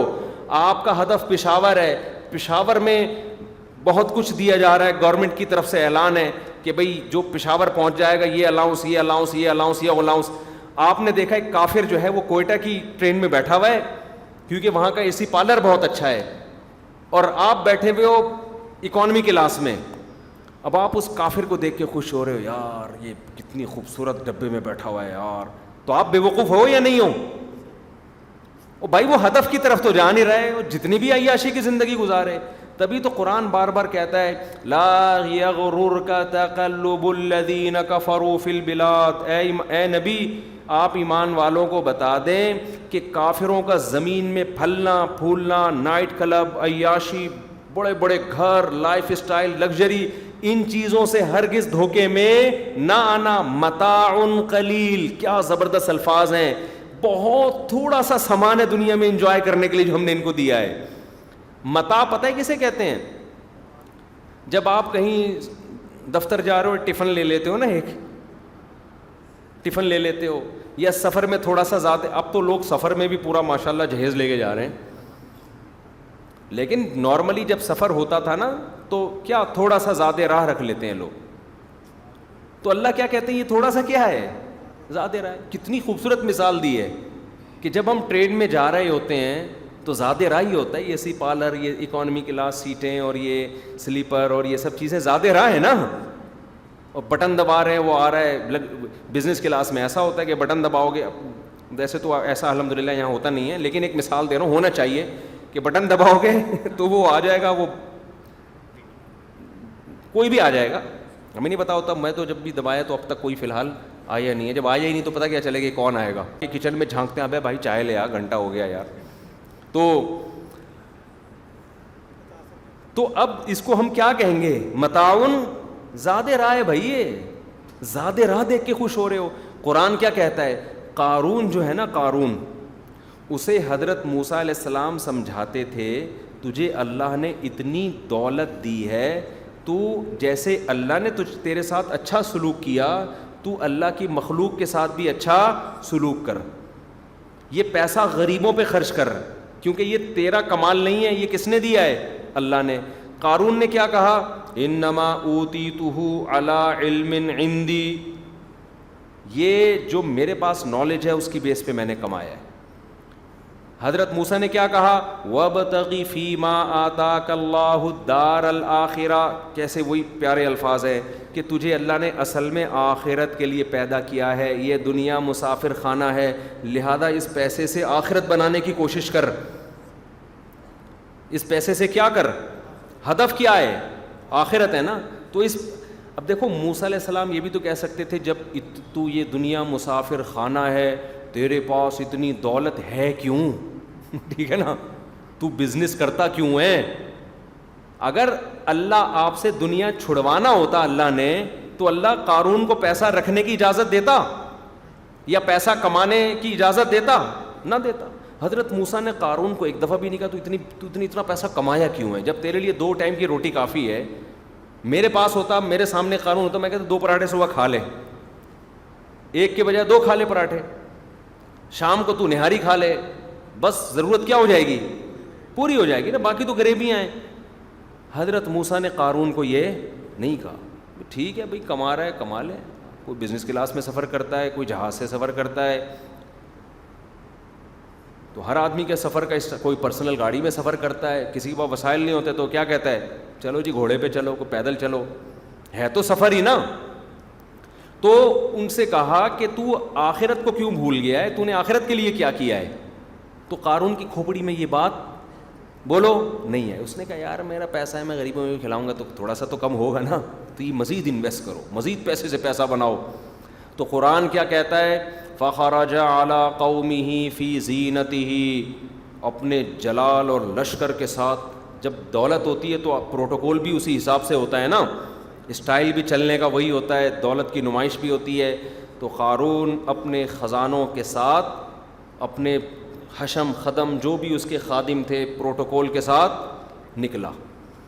تو قرآن کہتا ہے قال الذین یریدون الحیات الدنیا، جو دنیا پرست لوگ تھے نا بیکار قسم کے معاشرے میں، جیسے ہم کسی کی گاڑی دیکھ کے رالے ٹپکا رہے، ہائے میرے پاس یہ گاڑی ہوتی، ان کو قرآن کیا کہتا ہے، دنیا پرست. یہ حق پرست نہیں ہے، یہ 2 ٹکے کی دنیا کے پیچھے. یہ ایسے ہی ہے جیسے ایک آدمی کو کمپنی بلا رہی ہے پشاور، وہ پشاور کی مثال پتہ نہیں کیوں آ رہی ہے، پشاور بلا رہی ہے مینجمنٹ کی کرسی دینے کے لیے، بھائی آپ کو ہم کمپنی کا مینیجر بنا رہے ہیں اور آپ کی تنخواہ اتنے لاکھ کر دی ہم نے. اتفاق سے جہاز کا ٹکٹ گم گیا یا کیا ہو گیا، بزنس کلاس کا ٹکٹ گم گیا، آپ اکانومی میں جا رہے ہو اپنے خرچے پہ نا، کمپنی نے بزنس کلاس کا بھیجا تھا لیکن نہیں ہو، آپ اکانومی میں جا رہے ہو. اب وہاں بیٹھ کے آپ رو رہے ہو، یار یہ بزنس کلاس میں بیٹھا ہوا ہے، یار یہ بندہ کہاں بیٹھا ہوا ہے، یہ بندہ بزنس کلاس میں بیٹھا ہوا ہے، بہت برا ہو گیا یار، یہ بندہ کہاں بیٹھا ہوا ہے. ایئر ہوسٹس پہلے ادھر جا کے چائے کا پوچھتی ہے، پھر کدھر آتی ہے. لوگ کیا بولیں گے، بھائی تو پاگل ہو گیا ہے کیا، تجھے کمپنی بلا رہی ہے مینجمنٹ کے لیے، یہ بزنس کلاس تو تیرے لیے کوئی ویلیو نہیں ہے اس کی، تیرا انجام تو دیکھنا کیا ہے. وہاں تیرے اتنا پروٹوکول ہے, وہاں تجھے بلا رہے ہیں, تو چپڑاسی تھا اور تجھے ڈائریکٹ مینیجر بنا دیا ہے بھائی, اور تو اسی پہ رو رہا ہے. تو 2 ٹکے گئے تو تیری کوئی یہی کہیں گے نا لوگ, 2 ٹکے کے یار غریب آدمی غریب ہی ہوتا ہے, لوگ یہ کہیں گے نا. میں طلبہ سے بہت مذاق کرتا ہوں نا مدرسے کے. میرے شاگرد کبھی مجھے کہتے ہیں نا استاد جی آپ ایسا کریں, کوئی عجیب سی بات کرتے ہیں نا, تو میں ان سے مذاق کرتا ہوں, تو یار ایک تو غریبوں والی باتیں میرے سامنے مذاق میں کہتا ہوں ان سے. تو لوگ کیا کہیں گے کہ یار 2 ٹکے کی تیری سوچ نہیں ہے, پاگل آدمی, یہ بزنس کلاس ہے, یہ چپڑاسی تھا, کسی نے اس کو جہاز میں سفر کے لیے بٹھا دیا کہ چل یار ذرا جہاز کو انجوائے کر لے, کبھی دیکھا نہیں تھا اس بیچارے نے. لیکن نہیں, آپ کی کھوپڑی کام ہی نہیں کر رہی ہے. آپ کہہ رہے نہیں یار پھر وہ ایئر ہوسٹس ادھر جا کے یار پھر اس سے کبھی ایئر ہوسٹس پہ مر رہے ہو یار, جب بھی پوچھتی ہے پہلے اس سے پوچھتی ہے یار میری کوئی اوقات ہی نہیں ہے, میں 2 ٹکے کا ہے بھائی. تو یہ سب بے وقوفوں کی باتیں ہیں, اور ہم سب اسی میں داخل ہیں. ہم ابھی ہنس تو رہے ہیں, لیکن ہم جب کسی کی لینڈ کروزر دیکھتے ہیں, ہم جب 1000 گز کا بنگلہ دیکھتے ہیں, ہم اللہ کا فضل ہے, میں کوئی بہت نیک نہیں ہوں, اللہ نے ستاری کا معاملہ کیا ہوا ہے, ہماری خطاؤں پہ پردے ڈالے ہوئے ہیں, ہمیں اپنی اوقات پتہ ہے. لیکن ایک بات میں اپنا محاسبہ کرتا رہتا ہوں, یار کسی کی دولت دیکھ کے مجھے خیال تو نہیں آتا کہ میرے پاس بھی اتنا ہونا چاہیے. یہ الحمدللہ اتنا اس کا استحضار ہو گیا نا کہ مجھے یہ اللہ کا فضل ہے کہ تمنا نہیں ہوتی. میں کسی کے کروڑوں کے بزنس کو دیکھ لوں, کروڑوں کے بنگلے کو دیکھ لوں, میں تو ایسی ایسی جگہوں میں غریبوں کی جھونپڑیوں میں بھی جاتا ہوں. میں ایسی دعوتوں میں گیا ہوں کہ بیچارے کے پاس بریانی پکانے کے پیسے نہیں تھے. جب بریانی کھائی نا ہم نے ولیمے میں, تو بس یہ نیت کر لی یا اللہ اس کو خوش کرنے کے لیے کھا رہا ہوں, ورنہ میرے حلق میں یہ اتنا غریب آدمی کہ جو ولیمے میں بریانی نہیں پکا سکتا بیچارہ, اس کے ولیمے میں بھی ہم گئے ہیں, خوشی سے گئے ہیں, اور ہم کروڑپتی لوگوں کے گھروں میں بھی گئے ہیں. کچھ دن پہلے بنگلے میں جانا ہوا, 1000 گز کا بنگلہ, اتنا لگژری کہ آپ کی سوچ ہوگی, کروڑپتی آدمی.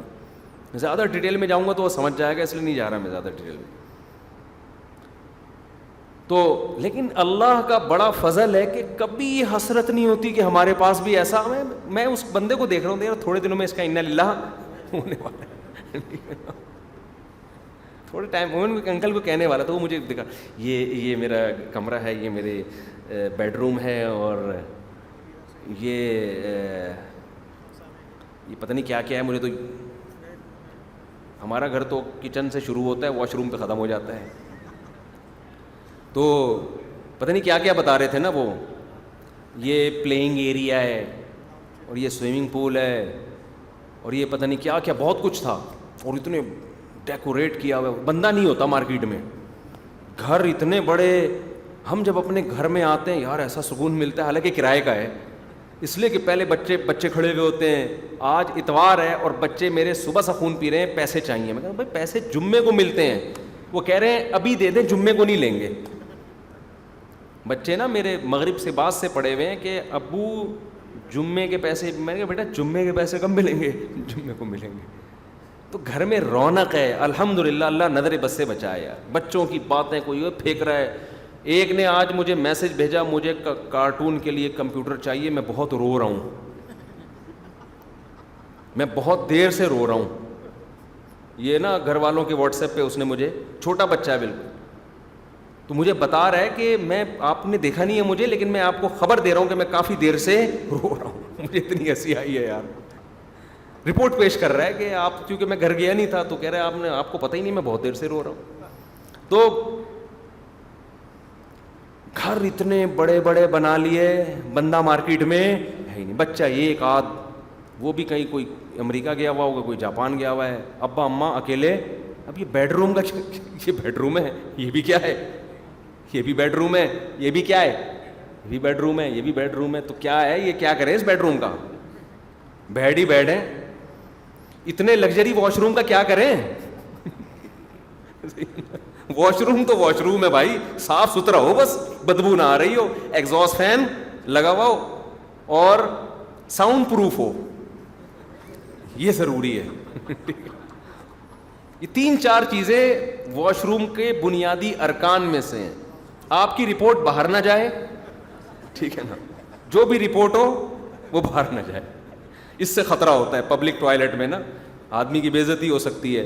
رپورٹ باہر نہ جائے, اور اسمیل نہ ہو, ایگزاسٹ کا اچھا انتظام ہو, صاف صفائی ستھرائی ہو, گھن نہ آ رہی ہے اس میں, بس کافی ہے اتنا یار.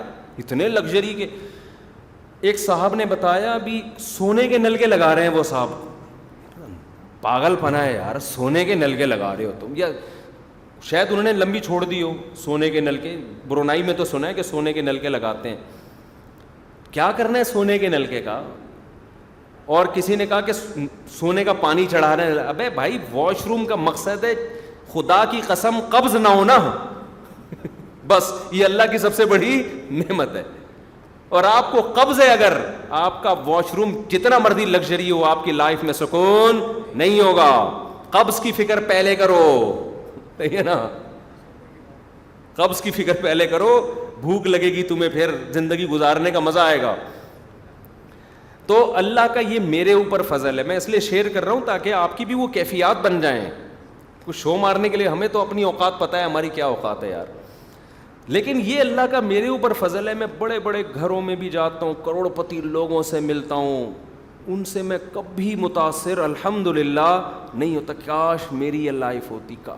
میں سمجھتا ہوں یار اللہ نے مجھے جو زندگی دی ہے میں اس کا مستحق نہیں تھا, میری حیثیت سے کروڑہ گنا زیادہ اللہ نے دے دیا. میں تو مجھے تو اس کا ڈر لگا رہتا ہے کہ اللہ کہے گا تجھے ایسی زندگی ہم نے مزے کی دے دی ہے کمبخت, تو اپنے اعمال تو دیکھ. ہمیں تو یہ ڈر لگا ہوا ہے. تو اور جب ہم گھروں میں جاتے ہیں یار اتنے بڑے بڑے گھر, تو جب آپ ان دیواروں اینٹوں سے دل لگاؤ گے, سکون آپ کا مارکیٹ سے شارٹ, کوئی سکون نہیں ملے گا. بچے بھی مالدار لوگ اس لیے پیدا نہیں کر رہے ہوتے کہ یار پیسہ سارا یہ کھا جائیں گے, اس چکر میں پیدا نہیں کر رہے ہوتے. تو جلدی سے بات کو سمیٹ کے ختم کرتا ہوں. قارون نکلا اپنے خزانوں کے ساتھ, بڑے پروٹوکول کے ساتھ. تو جو دنیا پرست لوگ تھے نا, وہی جو اکانومی کلاس میں سفر کر کے وہ بزنس والے کو بار بار دیکھ رہا ہے یار, تو وہ کیا کہنے لگے, یا لیت لنا مثل ما اوتی قارون, ہائے ہائے یار کاش ہمیں بھی یہ پروٹوکول. اب ظاہر رکشے والا تو یہی کہے گا نا کہ یار میں یہ ایسی عزت ہوتی. تو قرآن کیا کہہ رہا ہے, وقال الذین اوتوا العلم, جن کو اللہ نے علم دیا ہے, حقیقی علم, انہوں نے کہا ویلکم, تمہارا ناس ہو, کیسی باتیں کر رہے ہو. ثواب اللہ خیر لمن آمن وعمل صالحا, جو ایمان لائے اور نیک عمل کرے اس کو جو آخرت میں بدلہ ملے گا وہ اس سے کروڑا بہتر ہے. منزل کو دیکھو, منزل کس کی اچھی ہے؟ وہی ہے نا کہ بھائی یہ اکانومی والے کی منزل اچھی ہے, بزنس والے کی منزل ہو سکتا ہے اس کو پھانسی گھاٹ پہ لے کے جا رہے ہوں کہ یار آخری سفر ہے بیچارے کا, بزنس میں کرا دو. اب پھانسی گھاٹ جس کو پھانسی پہ چڑھایا جاتا ہے اس سے آخری خواہش پوچھی جاتی ہے. آپ سے کوئی آپ کی آخری خواہش نہیں پوچھتا. آپ سے تو آپ کی بیوی نہیں پوچھ رہی آج کیا کھانا ہے آپ نے, ایک مثال دے رہا ہوں. تو آپ کہہ رہے ہو یار یہ بڑا خوش قسمت آدمی ہے یار, اس سے اس کی خواہشات پوچھی جا رہی ہیں بھائی, اور گورنمنٹ کے لیول پہ پوچھی جا رہی ہیں, اور سپریم کورٹ کا لا ہے کہ اس سے خواہش پوچھو. سپریم کورٹ مجھے تو لفٹ نہیں کراتی ہے. آج تک کوئی پولیس والا نہیں آیا کہ حضرت آپ کیا چاہتے ہیں, آج تک کوئی نہیں آیا گورنمنٹ لیول پہ نا اتنا پروٹوکول کہ سر آپ ایک دفعہ بتا دیں آپ چاہتے کیا ہیں. ہم تو تھانے میں جا کے جو چاہتے ہیں بتا کے تھک گئے, وہ نہیں پوری ہو رہی ہماری خواہش. تو کوئی فخر کرے گا اس پہ؟ ابے بھائی اس سے بیچارے پہ طرز کھا کے آخری خواہش پوچھی جا رہی ہے. ان کو پتہ ہے اب اس کی ساری خواہشات کا جنازہ نکلنے والا ہے. تو اللہ کافر کو بعض دفعہ نافرمانوں کو بہت دے دیتا ہے, انجوائے کرو, عیاشی کرو, کیونکہ ان کا جنازہ نکلنے والے, آخرت میں لٹکنے والے ہیں. تو قارون کو سمجھایا موسیٰ علیہ السلام نے, کچھ اللہ کے لیے بھی کر لے, زکوٰۃ دے, کوئی غریبوں پہ خرچ کر, کچھ نیک اعمال کر, ظلم کیوں کر رہا ہے. تو جب لاہو جاہو لشکر میں نکلا ہے نا, تو دنیا پرستوں نے کہا ہائے ہائے ہائے ہائے ہائے.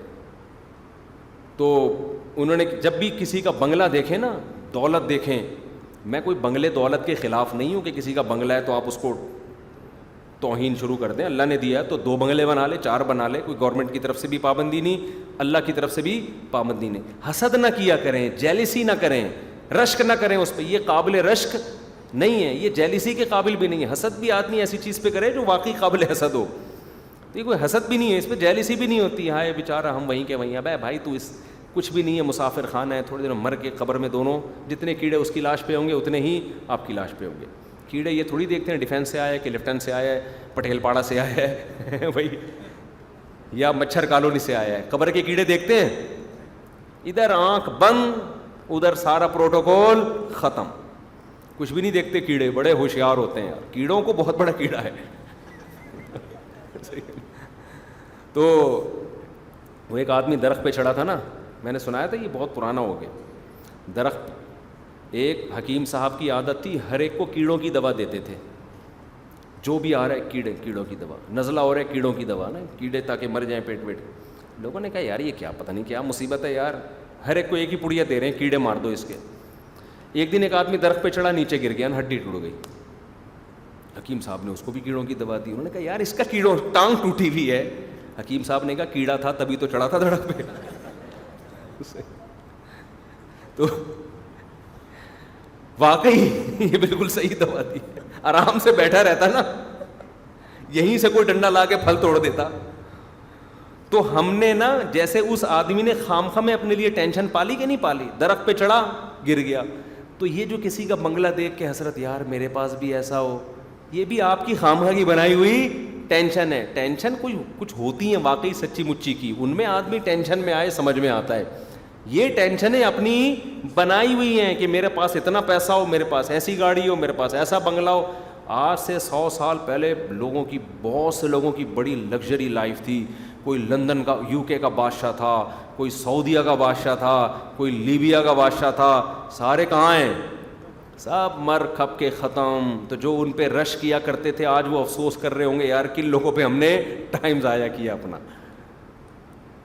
تو جب قارون کو اللہ نے زمین میں دفن کیا ہے نا, اس کے گناہوں کی وجہ سے زمین میں دھنسایا ہے, تو فوراً دنیا پرست لوگ کہنے لگے وَيْكَأَنَّ اللَّهَ يَبْسُطُ الرِّزْقَ لِمَن يَشَاءُ وَيَقْدِرُ. ارے بھائی اصل بات تو یہ کہ اللہ جس کو چاہے روزی زیادہ دے, جس کو چاہے کم کر دے, یہ کوئی کامیابی کی دلیل نہیں ہے. لولا امن اللہ بنا, اگر اللہ علینا, اللہ اگر ہم پہ رحم نہ کرتا, لخسف بنا, ہم بھی دھس جاتے. ہمیں بھی اللہ نے شکر ہے اتنی دولت نہیں دی, تھوڑا ہی دی ہے تاکہ تھوڑا اللہ بھی یاد رہتے. غریب جب آدمی بھوکا ہوتا ہے اللہ یاد آتا ہے, پیٹ بھرا ہوا ہوتا ہے ہری ہری سوچتی ہے, سمجھ میں نہیں آتا میں کون سی عیاشی کروں میں.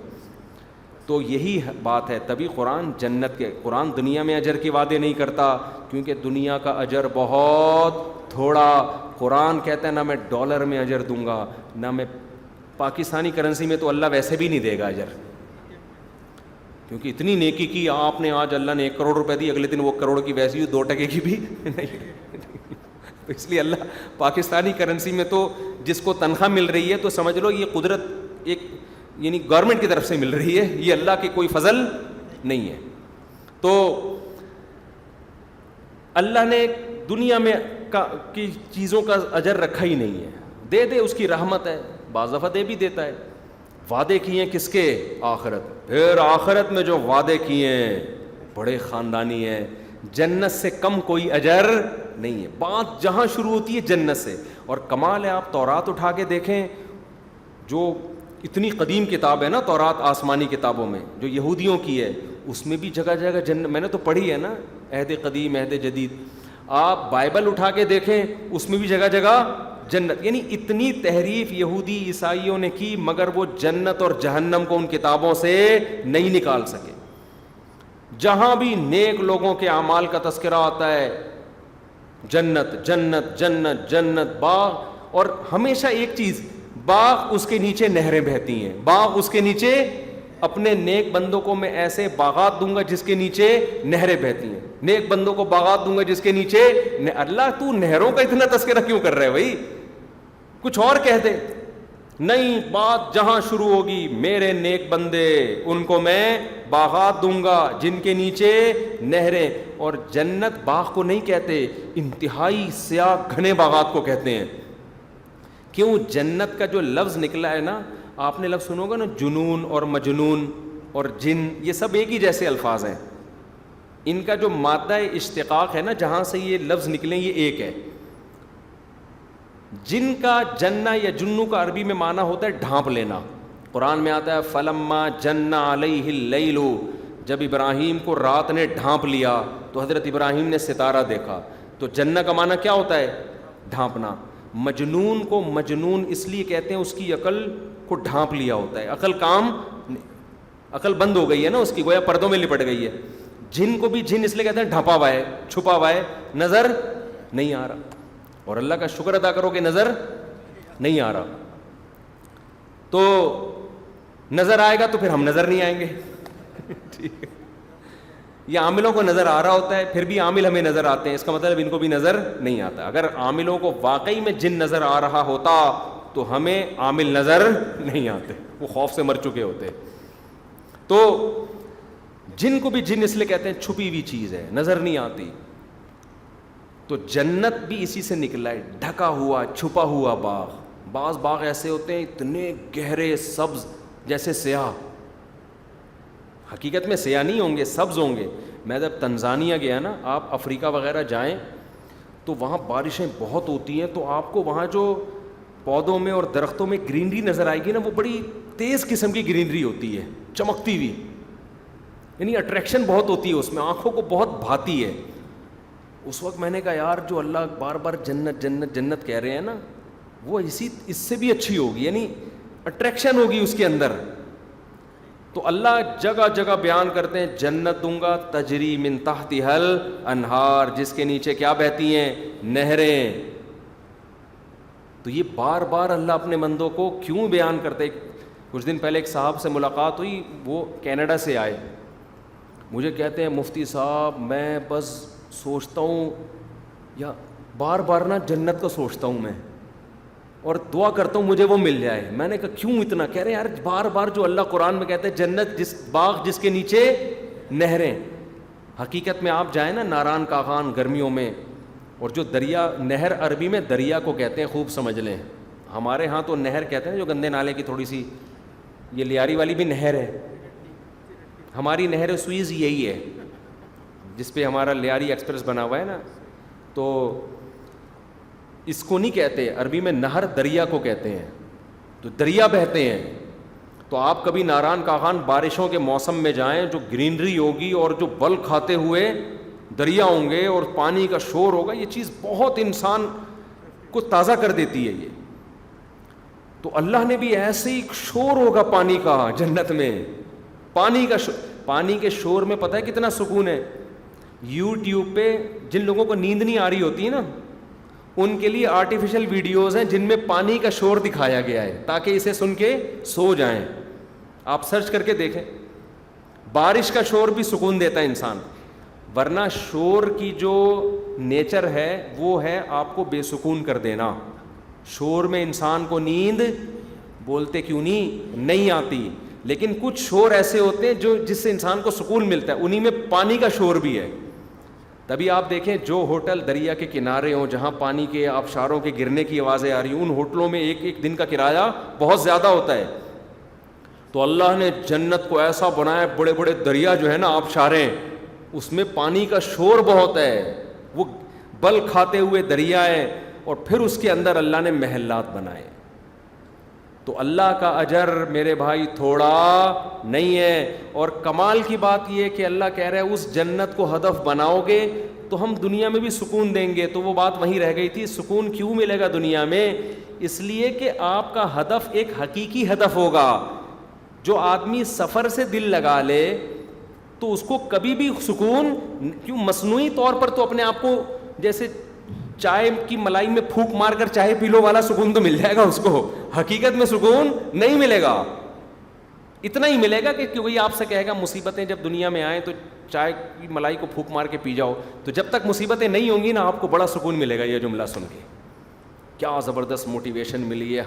پوری زندگی کے لیے غموں کا محترم نے حل بتا دیا. لیکن جب ٹینشن آئے گی نا تو آپ کی اپنی پھونک ختم ہو چکی ہوگی. حقیقت ہے، چائے بھی اچھی نہیں لگے گی آپ کو، اور ملائی پہ اور غصہ آئے گا. ٹھیک ہے نا کہ یار یہ ایک تو ملائی کی ہوا اتنی موٹی. تو جو مسافر خانے سے دل لگاتا ہے، جبکہ اس کو پتا ہے کہ یہ مسافر یہ ایسی حقیقت ہے جو آپ اپنے دماغ سے نکال نہیں سکتے. یہ سب مانتے ہیں کہ یہ دنیا ختم ہونے والی ہے. تو بھائی آپ نے ہدف بنایا میرا اتنا بڑا بنگلہ مل گیا, سکون سے تھوڑی بیٹھو گے آپ کمپٹیشن میں ہدف بنایا نا. تو 1000 گز سے بڑے بڑے بھی لوگوں کے بنگلے ہیں. ابھی آپ نے اس لیے نہیں دیکھے کہ آپ کی اوقات نہیں ہے وہ, ٹھیک ہے نا, ابھی آپ وہاں تک پہنچے نہیں. 1000 والے کی اوقات ہے, وہ دیکھتا ہے کہ یار دنیا میں اس سے بھی. دیکھو ہمارے حکمران آپس میں سیٹ کے لیے لڑ رہے ہوتے ہیں, ہمیں جیلسی نہیں ہوتی کہ یار میں کیوں نہیں وزیر اعظم بنا. ہمیں پتہ ہے یار یہ ہماری اپروچ ہی نہیں ہے. لیکن ہم اگر کسی علاقے کے ناظم بن جائیں نا, پھر ہمیں بھی جیلسی ہوگی, یار مجھے آنا چاہیے تھا, یہ کیوں آ گیا. تو آپ جب دولت کو ہدف بنا کے اس کے پیچھے بھاگو گے, آپ کے پاس جس دن لینڈ کروزر آئی 4-6 دن تو سکون ہوگا. اس کے بعد آپ کہو گے یار اس سے بھی اچھی مارکیٹ میں گاڑیاں. آپ لوکیشن بھی اپنی چینج کر دو گے, گھر بھی چینج.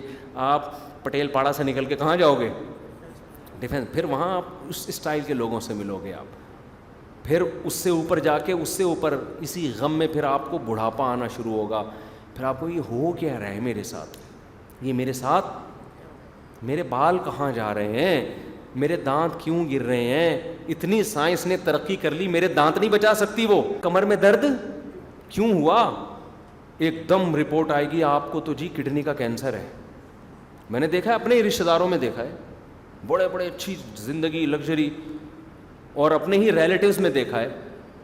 ایسے ہی گئے تھے کچھ اور سی ٹی اسکین کروا کسی اور کے لیے رہے تھے, کوئی اور مسئلہ تھا. سی ٹی اسکین میں آیا آپ کے تو گردے میں کیا ہے, ایک رسولی ہے. چیک کروایا تو کیا ہے, کینسر. پھیل گیا بہت, زندگی کے مزے کیا ہو گئے, ختم. اب کیا کریں, اب کون سا بنگلہ لیں. ابے بنگلے چھوڑ, مجھے جھونپڑی دے دے, میرا گردہ کیا ہو جائے, صحیح ہو. یہ حقیقت ہے بھائی, جن کے ساتھ ہو رہا ہے نا ان کو سمجھ میں نہیں آتا تھا. ہمارے ساتھ اللہ ہمیں بچا کے رکھے. ابھی یہ نہیں ہوا تو کچھ اور ہو جائے گا, یہ نہیں ہوا تو کچھ اور ہو جائے گا. تو بہتر نہیں ہے, آخرت سے دل لگاؤ بھائی. مسافر خانہ ہے, یہاں سے ہم نے نکلنا ہے, تو یار ہدف ہی آخرت کو بناؤ. یہ دنیا بے وفا ہے, ایسی کی تیسی اس دنیا کی. تو آخرت کو ہدف بناؤ گے, سکون کی زندگی گزرے گی. اور اس سکون سے بہت سی بیماریاں ویسے ہی شارٹ ہو جائیں گی. سکون سے نا, ویسے ہی سکون کی نیچر یہ ہے کہ وہ کتنے لوگ کرونا میں ٹینشن سے مرے ہیں. یہ ڈاکٹروں کی رپورٹ بتا رہا ہوں, ایک بس بیان کر کے واقعہ ختم کرتا ہوں, یہ واقعہ بیان کر کے. بوڑھے ماں باپ کو کرونا ہوا, جوان بیٹے کو بھی ہوا. بوڑھے ماں باپ بچ گئے, بیٹا مر گیا. ڈاکٹر نے کہا کہ بیٹے نے مسلط کر لیا تھا اپنے اوپر, ڈر گیا تھا بہت زیادہ, اس لیے یہ مقابلہ نہیں کر سکا بیماری کا. اور ماں باپ, کیونکہ پرانے لوگ تھے, پرانے لوگ اتنی ٹینشن نہیں لیتے تھے, ماں باپ کو کچھ نہیں ہوا, وہ بچ گئے, حالانکہ وہ بوڑھے تھے. اور یہ جوان تھا, اس کا انا للہ. تو جس سکون کے پیچھے یہ بھاگتے ہیں نا, وہ سکون ہمیشہ ان سے آگے بھاگ رہا ہوتا ہے, وہ ان کو ملتا نہیں ہے. تبھی آپ ان دنیا داروں میں دیکھیں نشے کا ریشو زیادہ ہے, کیونکہ اتنی ڈپریشن میں جاتے ہیں.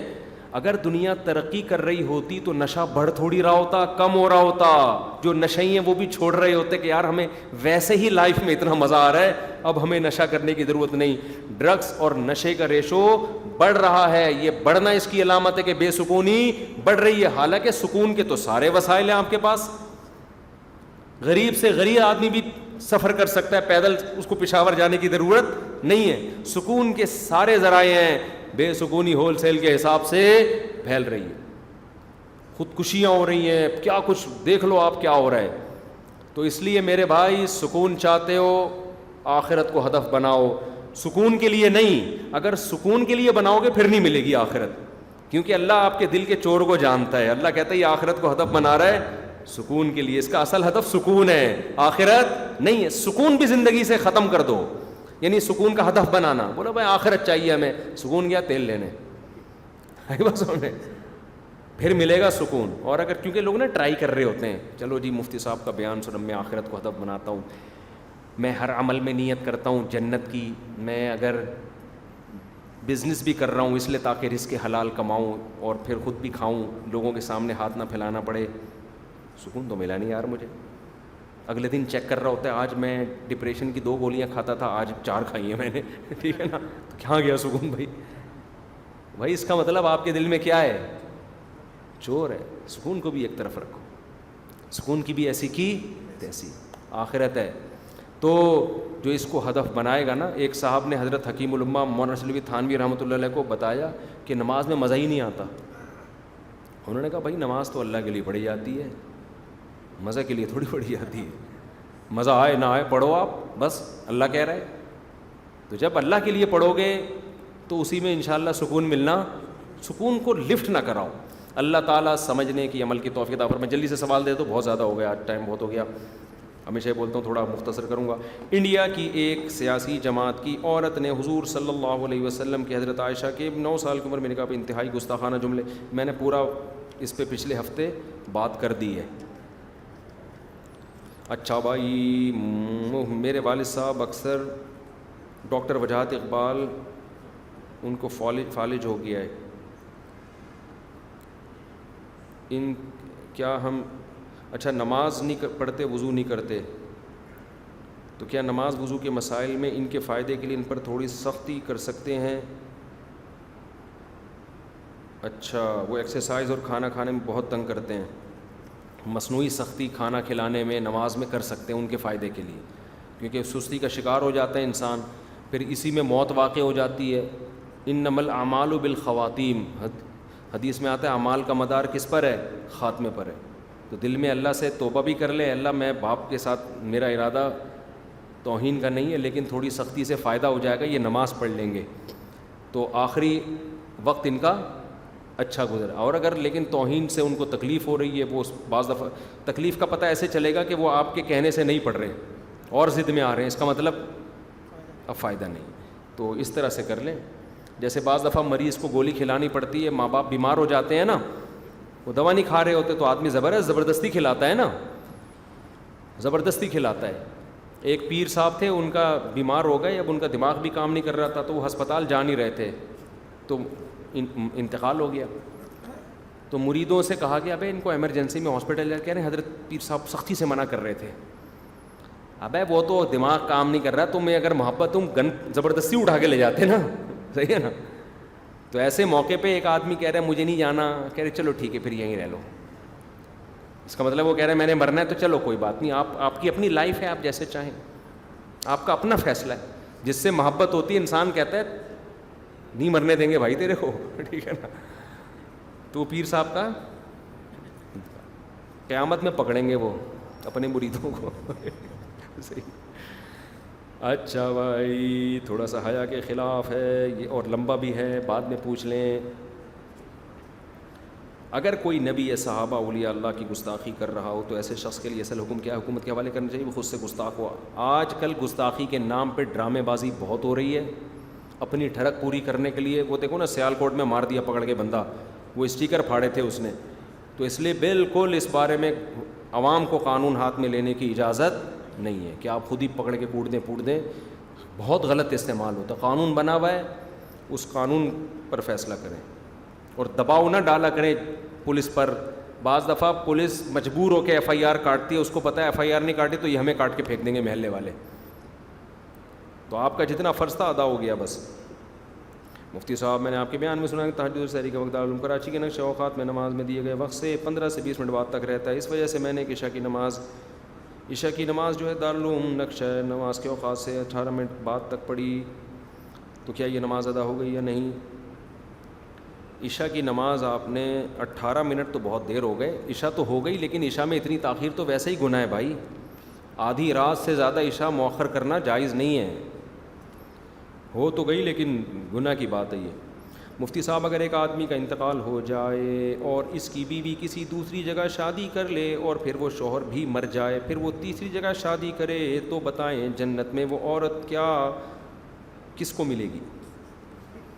وہ اس شوہر کے مرنے کا انتظار کرے, صحیح ہے نا.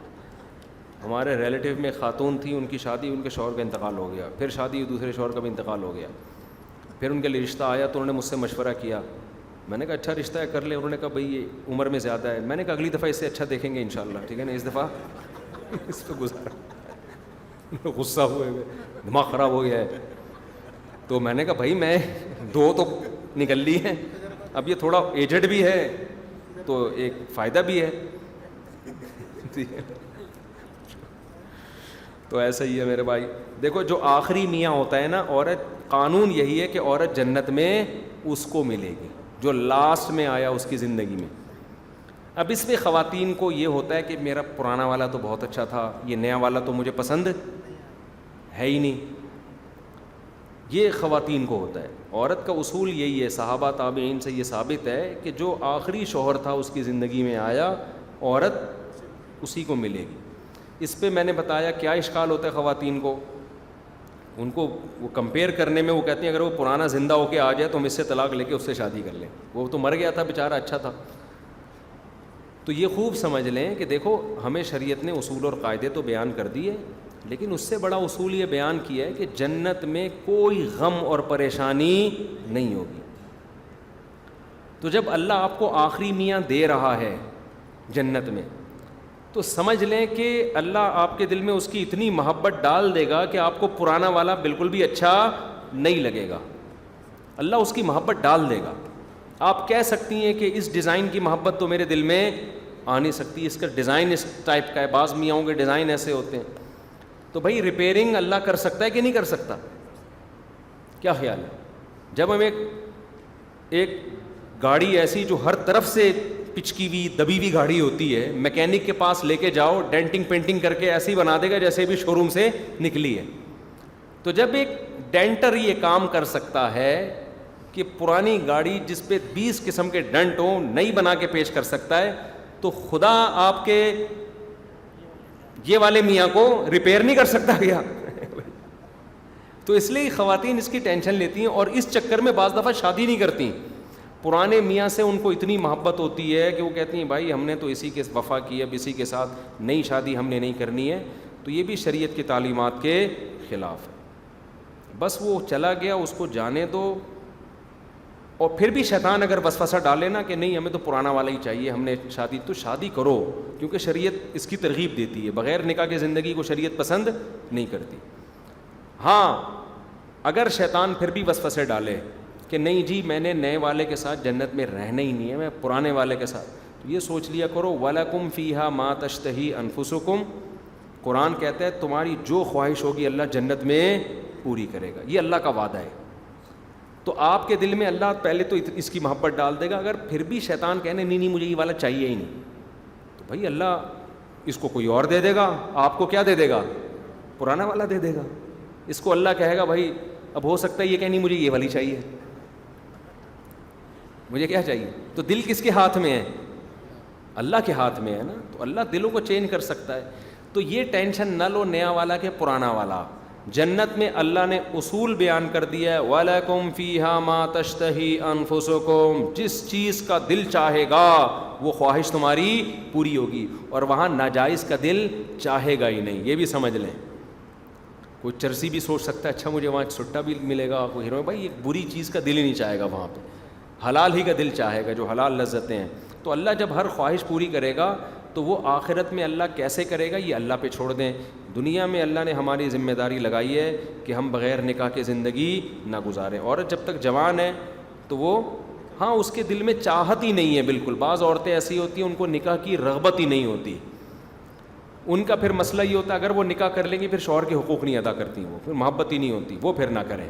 جیسے کسی آدمی کے دل میں نکاح کی چاہت ہی نہ ہو نا, بھائی جب تک چاہت نہیں ہوگی تو بیوی سے محبت کیسے کرے گا, اس کے حقوق کیسے ادا کرے گا. گن پوائنٹ پہ کرا دیا آپ نے, وہ کہے گا جاؤ میری تو ہو گئی, مجھے تو پسند ہی نہیں ہو, تو پھر تو معاملہ خراب ہو جائے گا نا. لیکن جب رغبت ہے تو کرنا چاہیے. میں مفتی صاحب, ایک صاحب نے بتایا کہ انہوں نے ایک بیوہ کے ساتھ اپنا خود نکاح پڑھایا, چونکہ دونوں بچے والے ہیں اور بچے اجازت نہیں دیتے تھے, اس لیے اللہ رسول کو گواہ بنا کر شادی کر لی.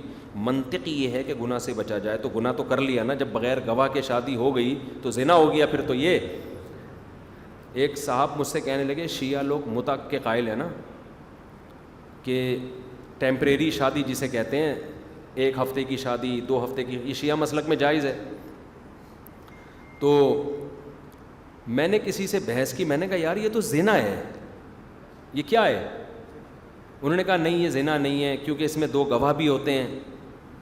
اس میں کیا ہوتے ہیں؟ 2 گواہ ہوتے ہیں.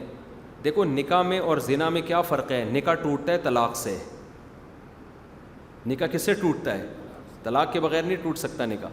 جبکہ زنا وہ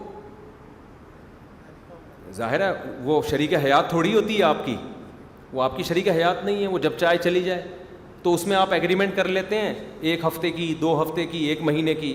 تو یہی ہے کہ جیسے 1 گھنٹے کا کے لیے لوگ ہوٹلوں میں طوائفوں کو لے کر آتے ہیں, تو آپ 1 ہفتے کے لیے لے آئے, 1 مہینے. تو اس سے تھوڑی کوئی فرق پڑتا ہے کہ 1 سال کے لیے لا رہے ہیں, 1 مہینے کے لیے. نکاح میں اور زنا میں بنیادی فرق کیا ہے؟ نکاح ہوتا ہے ہمیشہ کے لیے, بعد میں کسی عارضے کی وجہ سے طلاق ہو جاتی ہے. اور زنا ہوتا ہے 1 منٹ کے لیے بھی ہو سکتا ہے, 1 گھنٹے کے لیے بھی, 1 سال کے لیے بھی. تو ٹائم بڑھانے سے نکاح میں اور زنا کا فرق ختم نہیں ہوتا. تو میں نے ان سے کہا, انہوں نے کہا نہیں یہ زنا نہیں ہے, زنا چھپ کے ہوتا ہے, اس میں 2 گواہ بھی ہوتے ہیں. میں نے کہا اس کا مطلب یہ زنا ہے اور بندوں کو بتا کے ہو رہا ہے, یہ تو اور بڑا گناہ ہو گیا. تو یہ جو ہے نا شیطان انسان کو پٹیاں پڑھا دیتا ہے.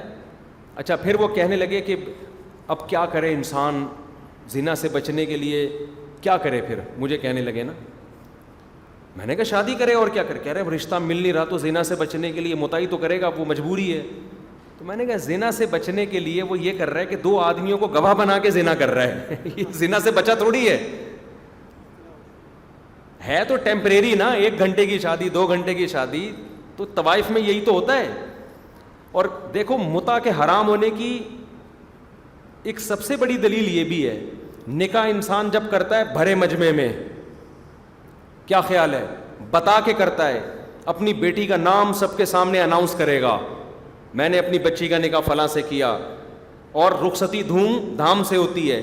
اگر کوئی چھپ کے نکاح کر رہا ہے نا, وہ اس لیے نہیں کہ برا کام کر رہا ہے, وہ اس لیے کہ اس کو بعض حلال چیزیں بھی لوگ غلط سمجھتے ہیں, پٹنے کا خطرہ ہوتا ہے. دوسری شادی اگر کوئی چھپ کے کر رہا ہے, تبھی وہ ان لوگوں کو بتا رہا ہے جو جن سے پٹنے کا خطرہ نہیں ہوتا. یہ کوئی اشکال کر سکتے ہیں ایسے تو دوسری شادی بھی لوگ چھپ کے کر رہے ہوتے ہیں. او بھائی وہ اس لیے کر رہے ہوتے ہیں کہ جائز چیز کو لوگ برا, جیسے حضرت عمر کے اسلام لانے سے پہلے لوگ چھپ کے نماز پڑھتے تھے, تو وہ چھپنا اس لیے نہیں تھا کہ نماز معاذ اللہ بری چیز ہے, وہ اس لیے کہ وہ مشرکین اس کو برا سمجھ رہے تھے.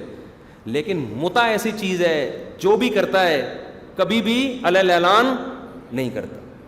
کبھی بھی آپ داماد سے لوگوں کو ملواتے ہیں نا, بھئی یہ میرے داماد ہیں, یہ میرے بہنوئی ہیں, فخر سے بتاتے ہیں. لیکن متع کوئی خدا نخواستہ کسی کی بہن بیٹی کسی سے متع کر رہی ہے, بتائے گا یہ میری جو سسٹر ہیں معاذ اللہ, ان سے متع کیا ہے انہوں نے. آج کل ان کے متع میں چل رہی ہیں وہ. اس سے پتہ چلتا ہے یہ نیچر کہتی ہے کہ یہ عمل انتہائی پلید ہے. متع کرنے والا کبھی بھی نہیں بتاتا لوگوں کو کہ میری بیٹی متع کرتی ہے, میری سسٹر متع کرتی ہے. وہ کہے گا بھائی وہ فتویٰ دے رہا ہوگا جائز ہے, خود بھی ہو سکتا ہے کر رہا ہو چھپ چھپا کے, بس 2 ہی بندوں کو پتا ہوگا, تیسرے کو نہیں. کبھی بھی اعلان میں نہیں کہے گا میں نے اتنے متع کیے ہیں اور میری وائف نے بھی شادی سے پہلے فلاں سے متع کیا. نا اس کو پتہ ہے بڑا پلید عمل ہے. تو اسلام ایسے گندے عمل کی اجازت کیسے دے سکتا ہے؟ اسلام تو نام ہی پاکیزگی اور طہارت کا ہے. یہ تو غیر انگریز عیسائیوں میں جائز نہیں ہے, یہ یہودیوں میں جائز نہیں ہے, ہندو اس کو برا سمجھتے ہیں. اسلام کیسے؟ آپ کسی ہندو کو بتائیں ہمارے مذہب میں متع جائز ہے 2 گھنٹے کی, وہ کہے گا یار لعنت ہے, وہ یہی کہے گا نا, وہ کہے گا میں نہیں مانتا ایسے مذہب کو. وہ کہے گا ہم بھی اگر زنا کرتے ہیں تو زنا کو زنا سمجھ کے کرتے ہیں, برا سمجھتے ہیں. تو یہ نیچر کے خلاف ہے. اس لیے میرے بھائی جو شیعہ کرتے ہیں ان کو ان کا مسلک ہے, ان کو نہیں چھیڑو. کہتے ہیں دوسرے کو چھیڑو نہیں, اپنے مسلک کو چھوڑو نہیں, لیکن اپنے مسلک پہ مضبوطی دکھاؤ. ہم یہ سمجھتے ہیں کہ اسلام میں متع کی کوئی گنجائش نہیں ہے, زنا اور متع کوئی فرق نہیں ہے, بلکہ متع اس لحاظ سے زیادہ بڑا گناہ ہے کہ آپ اس زنا پہ 2 بندوں کو گواہ بھی بنا دیتے ہو. تبھی تو حضرت عمر نے کہا تھا جس نے متع کیا میں رجم کروں گا, اس کو پتھروں سے ماروں گا. تو اب جو حضرت عمر کو نہ مانے وہ پھر اس کی مرضی ہے, ہم تو مانتے ہیں بھائی حضرت عمر کو. اچھا بھائی, لیکن آپ یہ فرقہ واریت کا دور نہیں ہے, جا کے چھیڑیں نہیں. آفس میں کوئی شیعہ ہو تو اس کو جا کے چھیڑنا شروع کر دیتے ہیں, وہاں جا کے چھیڑیں. یہ چھیڑ چھاڑ کا دور ہمارا ملک اس کا متحمل نہیں ہے. جو جس کا مسلک ہے اس کو چلنے دیں, آخرت میں اللہ خود ہی سوال کر دے گا, اس سے پوچھ لے گا. میں جو آپ کو یہ بتا رہا ہوں یہ اس لیے کہ آپ اپنے مسلک پہ مضبوطی سے قائم رہیں. دوسرے کو چھیڑنے کے لیے, کسی کی توہین کے لیے نہیں کہہ رہا. ایک فرقہ واریت کی ایک وبا چلی تھی, کتنے قتل ہوئے تھے, کتنا فساد پھیلا تھا. اس طرف نہ آئیں دوبارہ. جو کر رہا ہے اس کو نہ میم بنائیں اس کے اوپر, نہ کوئی نہ کوئی ایسی چبھتی ہوئی تقریریں کریں. بس بہت ہو گیا میرے بھائی, اتنے سوال.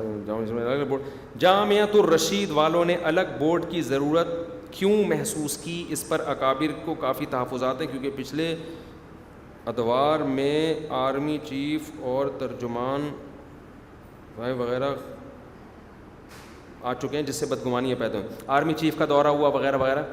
اس سے لوگ یہ سمجھتے ہیں کہ جامعۃ الرشید نے جو الگ بورڈ بنایا ہے اسٹیبلشمنٹ کے کہنے پہ بنایا ہے, فوج کے کہنے پہ بنایا ہے. ممبر پہ بیٹھا ہوں, اللہ کی قسم اٹھا کے کہتا ہوں ایسا نہیں ہے. سمجھ رہے ہو؟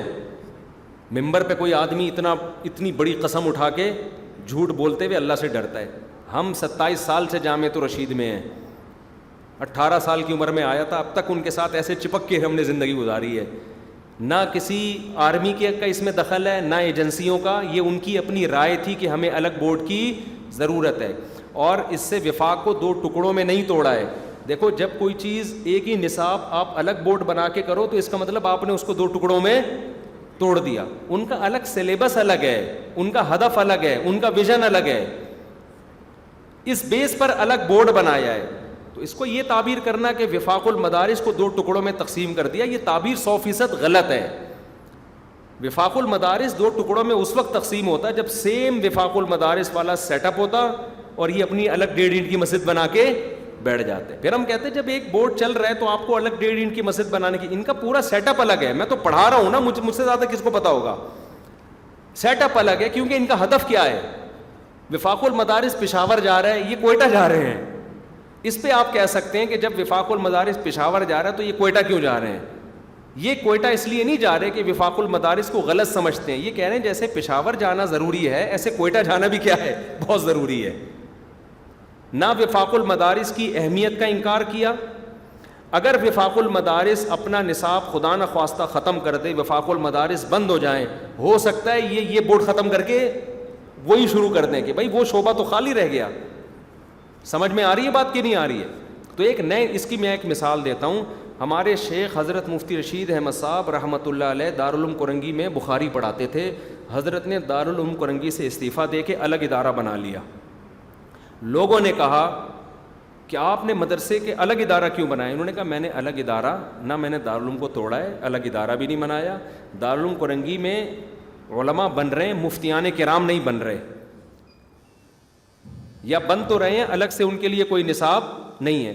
میں نے دارالافتاء اس لیے کھولا ہے کہ یہاں صرف اور صرف مفتیان کرام جو دیگر مدارس سے آتے ہیں ان کی ٹریننگ ہوگی.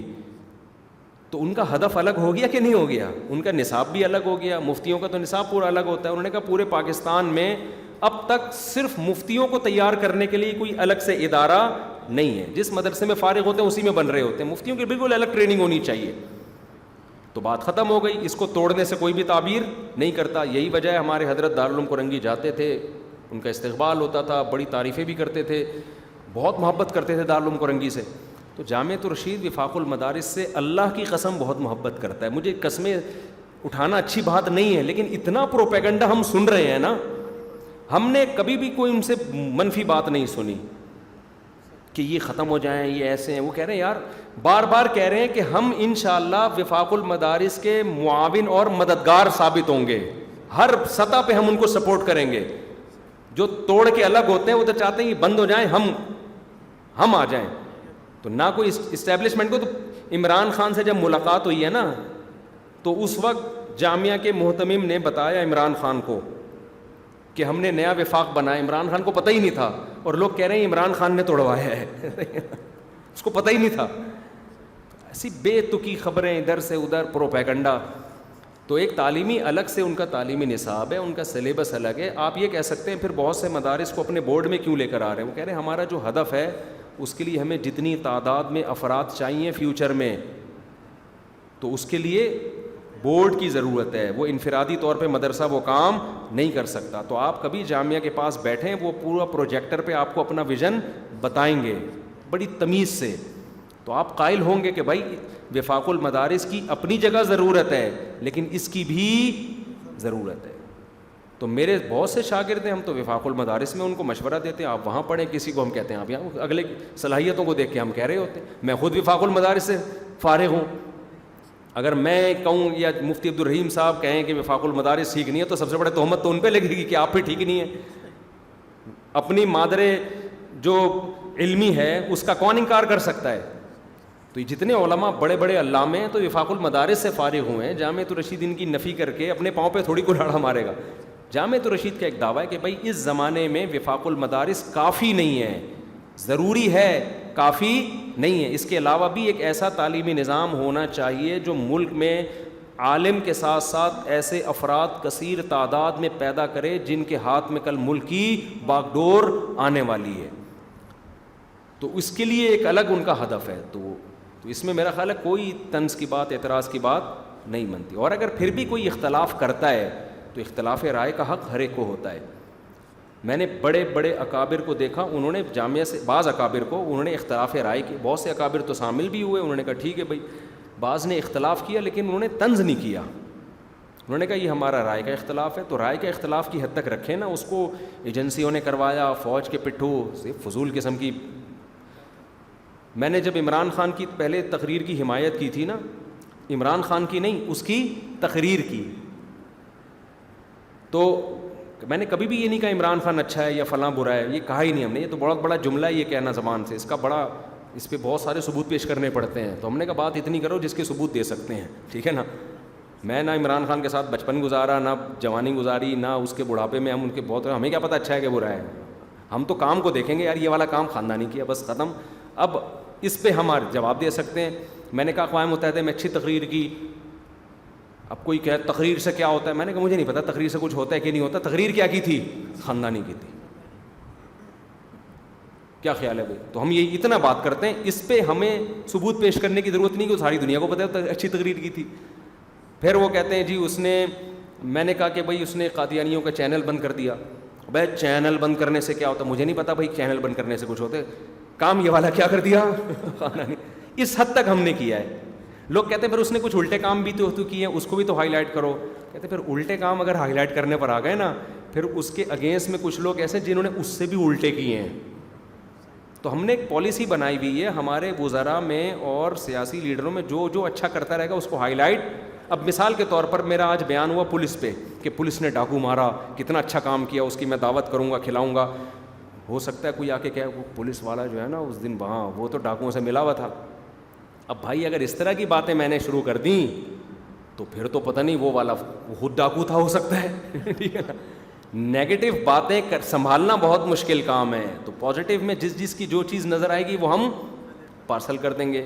تو اس طرح بات کیا کر رہا تھا میں, کہاں سے کہاں چلی گئی, عمران خان پہ بات کہاں سے, تو نہیں نصاب بورڈ تو کیا کہہ رہا تھا یار میں, عمران خان کہاں سے آ گیا. ہاں اس وقت ہمیں لوگ, جب میں نے عمران خان کی تقریر کی تعریف کی, لوگ کہتے ہیں اسٹیبلشمنٹ کا آدمی ہے. بہت لوگوں نے کمنٹس کیے فوج سے پیسے لے رہا ہے, فوج سے تنخواہ ملتی ہے. ابے اب تو فوج خلاف ہے ہیں بھائی. اگر ہم فوج کے ہوتے, حکومت کے پٹھو ہوتے تو اب تو حکومت گئی نا, پھر تو ہم ایک لفظ بھی حمایت میں نہیں بولتے. تو الزام لگانے پر گورنمنٹ کی طرف سے کوئی پابندی نہیں ہے. تو اسی طرح جامعۃ الرشید پہ کچھ لوگ کو علم نہیں ہے, وہ بیچارے ان کو پروپیگنڈے کا شکار ہیں. وہ ادھر سے خبر سنی, ادھر سے خبر سنی, ادھر سے سنی, ادھر سے سنی. وہ بیچارے معصوم ہیں, انہیں حقیقت معلوم نہیں ہوتی, وہ اس پروپیگنڈے میں آ جاتے ہیں. ہوتے نیک لوگ ہیں اور کچھ ہوتے ہی 2 نمبر ہیں. انہوں نے خام خامے بدنام کرنا ہے. تو ہم 27 سال سے میرے بھائی, نہ جامعۃ الرشید نے, نہ کہ فوج کے لوگ ہیں یہ, نہ اسٹیبلشمنٹ کے لوگ ہیں. یہاں تو ججز بھی آئے ہیں, یہاں تو رکشے ٹیکسی والے بھی آتے ہیں.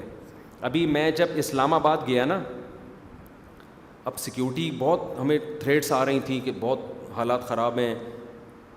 ایک واقعہ سنا دوں اگر آپ اجازت دیں. میرے پاس رینجرز کے جو کراچی کے آفیسر ہیں, ڈی جی رینجرز ہیں, ڈی جی رینجرز سے جو چھوٹا ہوتا ہے, نیو کراچی کے تھے وہ, پتہ نہیں کیا نام تھا, ان کی کئی دفعہ کال آئی اسسٹنٹ کے پاس, ملنا چاہتے ہیں. میرے پاس ٹائم ہی نہیں تھا, بس چھوڑو, نام لینے کی ضرورت نہیں ہے. انہوں نے کہا آپ سے ملنا ہے, کوئی سیکیورٹی کے نقطۂ نظر سے ملنا چاہتے تھے وہ. تو حالات خراب ہیں نا, علماء کا قتل اور یہ سب چیزیں. علاقے کے حوالے سے بھی ملنا چاہتے تھے, آپ کے علاقے میں کیا کیا, بڑی اچھی سوچ تھی ان کی. مجھے ٹائم ہی نہیں مل رہا. انہوں نے بڑے پروٹوکول کے ساتھ اپنی رینجرز کی گاڑیاں بھیج دیں کہ مفتی صاحب کو لے آؤ. اب ظاہر ہے یار ایک آفیسر آپ کو اتنی عزت دے رہا ہے, رینجرز کی گاڑیاں آ رہی ہیں, خود چل کے آ رہا ہے, وہ خود بھی آئے, میں بیٹھ گیا جی. اب 4 گاڑیاں رینجرز کی آگے, 2 پیچھے, بائکوں والے جا رہے ہیں. میں منہ چھپا رہا ہوں لوگوں سے. میں نے کہا لوگ بولیں گے ہم تو پہلے ہی کہتے تھے کس کا آدمی ہے, فوج کا. اسٹیبلشمنٹ اس کو بیان, مجھے بہت مشکل ہو رہی تھی. میں خیر جا کے بیٹھا, انہوں نے بڑا اکرام کیا, بڑی عزت دی, مجھے بہت اچھے لگے وہ. انہوں نے بتایا کہ یہ ہے یہ وغیرہ وغیرہ, بڑی مذہبی سوچ ان کی. ہم آ گئے آرام سے. پھر 20ویں دفعہ انہوں نے بلایا, مجھے کہا جو کام ہے آپ بتائیں. بہت سے کام ہم بھی انسان ہیں, اٹکے ہوئے ہوتے ہیں ہمارے بھی. سالے کو پٹوان, او اللہ نہ کرے, استغفر اللہ, ایک مثال دے رہا ہوں, اگر ہم ایک اور شادی کر رہے ہیں کوئی خطرہ ہو سکتا ہے نا. آپ جا کے پوچھ لیں رینجرز والوں سے, میں نے کبھی ایک کام بھی اپنا ذاتی نہیں بتایا. میں نے کہا ان کے دل میں یہ بات آ سکتی ہے کہ یار یہ مفتی صاحب جو ملے ہیں نا, ان کے دل میں بھی چور تھا. یہ اپنا مسئلے ہمارے ساتھ بھی ہوتے ہیں جس سب کے ساتھ. محلے والوں نے آ کے بتایا مفتی صاحب رینجر, پھر اس کے بعد بھی آئے وہ, پھر خود آ گئے, پھر یہاں پوری گلی کو گاڑی گھیر لیا. اور پھر وہ پولیس, آرمی, فوج, اسٹیبلشمنٹ, جو آدمی بھی مشہور ہوتا ہے نا, یہ ان سے ملتے ہیں کہ آپ اچھا مشورہ دے سکتے ہو, آپ بتاؤ علاقے کے لیے. یہ ملنا اللہ کی قسم اس کی علامت نہیں ہوتا کہ یہ آدمی ان کا غلام بن چکا ہے, یہ اس کی علامت نہیں ہوتا. اس کے بعد بھی 2-3 دفعہ بلایا, جب اتنا بڑا آفیسر آپ کو. پھر وہ وہاں گیا ادھر ہائی وے پہ, مجھے تو ان کے عہدے بھی یاد نہیں, آپ دیکھ لو, آدھا کراچی ان کے ہاتھ میں ہے. انہوں نے مجھے بلایا, انہوں نے مجھے بٹھایا, اکرام کیا. انہوں نے کہا کہ ہم لوگ یہاں فجر کے بعد قرآن پڑھواتے ہیں سارے فوجیوں سے. مفتی صاحب یہ جو امیج بنا ہوا ہے نا کہ یہ ہماری رینجرز لبرل ہے, سیکولر ہے, یہ غلط ہے. آپ آ کے دیکھو نا, پوچھو ان فوجیوں سے, وہ واقعی سب صبح صبح قرآن پڑھتے تھے, سورہ فاتحہ پڑھ رہے ہیں, پتہ نہیں کیا کیا ان کو نا ذکر اذکار پہ لگایا. بتا, میں نے تفتیش کی, انہوں نے بتایا روزانہ ڈیلی ہو رہا ہے. تو آپ اس سے یہ سمجھو کہ ہم فوج کے پٹھو بن گئے. تو میں آپ کو بتا رہا تھا, میں جب اسلام آباد, رینجرز والے ہی آتے ہیں, پولیس کی گاڑیاں آتی ہیں, تھریٹس ہیں, بھائی کوئی قتل ہو گیا, ہمارے لیے مصیبت. رمضان سے پولیس والے یہاں کے بیٹھے ہوئے ہیں موبائل. اب میں دل کی باتیں شیئر کر لیتا ہوں آپ کے ساتھ. 4 پولیس والے تھانے نے لگا دیے کہ بھائی تھریٹس ہیں اور قتل کا خطرہ ہے اور یہ اور وہ. 4 بندے بٹھا دیے. میں نے کہا ان کو لے جاؤ, اللہ کا واسطہ ان بزرگوں کو یہاں سے لے جاؤ. کیونکہ 4 بندے کا مطلب پتہ کیا ہوتا ہے, 4 گھر. ٹھیک ہے, خیر اب ہم اکرام میں ان کو چائے بھی پلا رہے ہیں, ان کو ہم نے کھلایا الحمدللہ. 1 مہینے کا ہمارا بجٹ آؤٹ ہونا شروع. تو ہم نے تھانے والوں سے گزارش کی کہ کائنڈلی, وہ کہہ رہے ہیں نہیں آپ کی جان کو خطرہ ہے. اب میرے ساتھ ساتھ جہاں بھی پولیس کی موبائل, ٹھیک ہے یار ان کا جذبہ بہت اچھا ہے, ان کی تنخواہیں بیچاروں کی اتنی کم ہوتی ہیں کہ یہ ہوٹل سے فری میں پراٹھے نہیں کھائیں تو یہ زندہ کیسے رہیں گے. ٹھیک ہے نا, وہ میں نے پوچھتا ہوں ان کی تنخواہیں, وہ بیچاروں کی تنخواہیں اس قابل نہیں ہوتی کہ اس میں گزارا ہوں. اب پیچھے پیچھے موبائل جا رہی ہے, لوگ کہہ رہے ہیں دیکھا ہم تو کہتے تھے نا اسٹیبلشمنٹ کا آدمی ہے, اس سے کیوں فرض کر رہے ہو میرے بھائی, ہم کہہ رہے ہیں یار آپ نہیں آؤ ہمارے پیچھے. میں ادھر گیا نا سرگودا, 2 پولیس کی, ایک تو ایجنسیوں کو اطلاع فوراً ملتی ہے کوئی بھی مشہور آدمی کہیں جائے. جیسے ہی سرگودا میں انٹر ہوا ہوں 2 موبائلیں پولیس کی پیچھے میرے, ایک آگے ایک پیچھے. پہلے تو وہ سیلفیاں لی انہوں نے نا, سیلفیاں لی, سب نے بیٹھ گئے. پھر جہاں جہاں جا رہا ہوں پولیس, ابے میں نے کہا تو چپک گئے ہیں یار. جہاں جا رہا ہوں تو جہاں میرا بیان ہوا وہاں ایک میرے دوست تھے آرمی میں, بیان بہت سنتے, میجر تھے وہ. انہوں نے کہا میں آپ کو بچا لوں گا ان سے نا. میں نے کہا مجھے بچاؤ یار, اب پولیس کی تو ڈیوٹی ہے نا, تم کو تو اوپر سے آرڈر آیا کہ بھائی وہ بیچارے اپنے لحاظ سے اخلاص میں محبت میں ہی کر رہے ہیں, لیکن مجھے نا طبیعت پہ ایک بوجھ ہو رہا تھا کہ میرے اپنے گارڈ تھے تو میں کیوں, بھائی بوجھ ہوتا ہے نا انسان کو کہ ہر جگہ میں اپنے ماموں سے ملنے جا رہا ہوں, خالہ سے. پھر میرے ذہن میں ہوتا ہے کہ وہ مجھے لگتا ہے کہ مجھے میری اوقات سے زیادہ عزت مل رہی ہے, یہ بھی ایک دماغ پہ بوجھ ہوتا ہے. تو میں نے کیا کیا, وہ میجر تھے آرمی کے, انہوں نے کہا کہ ٹھیک ہے بیٹھیں آپ. گاڑی میں اپنی بٹھایا اور آرمی ایریا میں کینٹ میں لے گیا مجھے. کینٹ میں پھر پولیس نہیں جاتی, جب کینٹ ایریا تو سیو ہے. میں نے کہا مجھے کہاں پولیس سے بچا کے کہاں لے کے جا رہے ہو. اب آرمی کی 2 گاڑیاں لگا. میں ڈر گیا. انہوں نے کہا چپ بیٹھے رہیں. پولیس والے چلے گئے, انہوں نے آگے سے چورنگی سے گھما کے واپس. انہوں نے کہا اس کے علاوہ کسی کا باپ بھی آپ کو ان سے نہیں چھڑا سکتا تھا. وہ میں ان کی برائی نہیں کر رہا, وہ تو بیچارے محبت میں سیکیورٹی میں اپنی ڈیوٹی پوری کر رہے ہیں. لیکن جو اس منظر کو دیکھے گا, میں کراچی سے اسلام آباد گیا ہوں, مسلسل کہیں اطلاع ہو گئی تھی رینجرز والوں کا بڑا پن ہے یار, انہوں نے ہمیں سیکیورٹی دی. اس پہ آپ کو خوش ہونا چاہیے کہ یار ہماری فوج, ہمارے سیکیورٹی ادارے علماء کو اتنی عزت دیتے ہیں. لیکن الٹا سوچو گے نا, لوگ کیا کر رہے ہیں, ابے ہم پہلے ہی کہتے تھے بندہ کس کا ہے, یہ فوج کا بندہ, دیکھو فلاں کے ساتھ تو رینجرز نہیں ہے, فلاں کو تو پولیس نہیں ملی, اس کے ساتھ پیچھے پیچھے جہاں جا رہے رینجرز کی گاڑیاں ہے, مولوی پروٹوکول کرنل بریگیڈیئر والا مل رہا ہے. ہم تو ایک نے میرے بارے میں کہا کہ یہ کرنل ہے آرمی میں, سول ڈریس میں گھومتا ہے, لیکن فوج میں اس کا عہدہ کیا ہے. میں نے کہا یار ہم کرنل ہوتے تو کیا بات تھی یار. کوئٹہ میں کسی نے مجھے بتایا, کوئٹہ میں ایک صاحب آپ کے بارے میں, پھینکتے رہو میرے بھائی, پھینکنے پر گورنمنٹ کی طرف سے کوئی پابندی نہیں ہے, نہ ہم فوج کے ہیں نہ اسٹیبلشمنٹ کے, ہم محبت سب سے کرتے ہیں. اپنے ملک کے جو بھی ہمارے ادارے ہوں گے محبت کریں گے. باقی جہاں خیر ہوتی ہے وہاں پولیس والوں میں, جہاں ٹھا کر کے ڈاکوں کو مارنے والے مجاہد ہیں, وہاں بہت سارے اور بھی قسم کے لوگ ہیں. لیکن یار کچھ اچھی باتیں کر لے ہاتھ بھی تو اچھا نہیں ہے. میں پولیس کے خلاف برائیاں بیان کر کے شروع کروں, آپ کے دل میں پولیس سے نفرت ہو, تو اس سے نقصان کس کو ہے؟ نقصان تو ملک کو ہی ہے نا, نقصان تو کنٹری کو ہے. کافی ہو گیا میرا خیال ہے. تو یہی الزام جامعۃ الرشید پہ لگا رہے ہوتے ہیں بلا وجہ.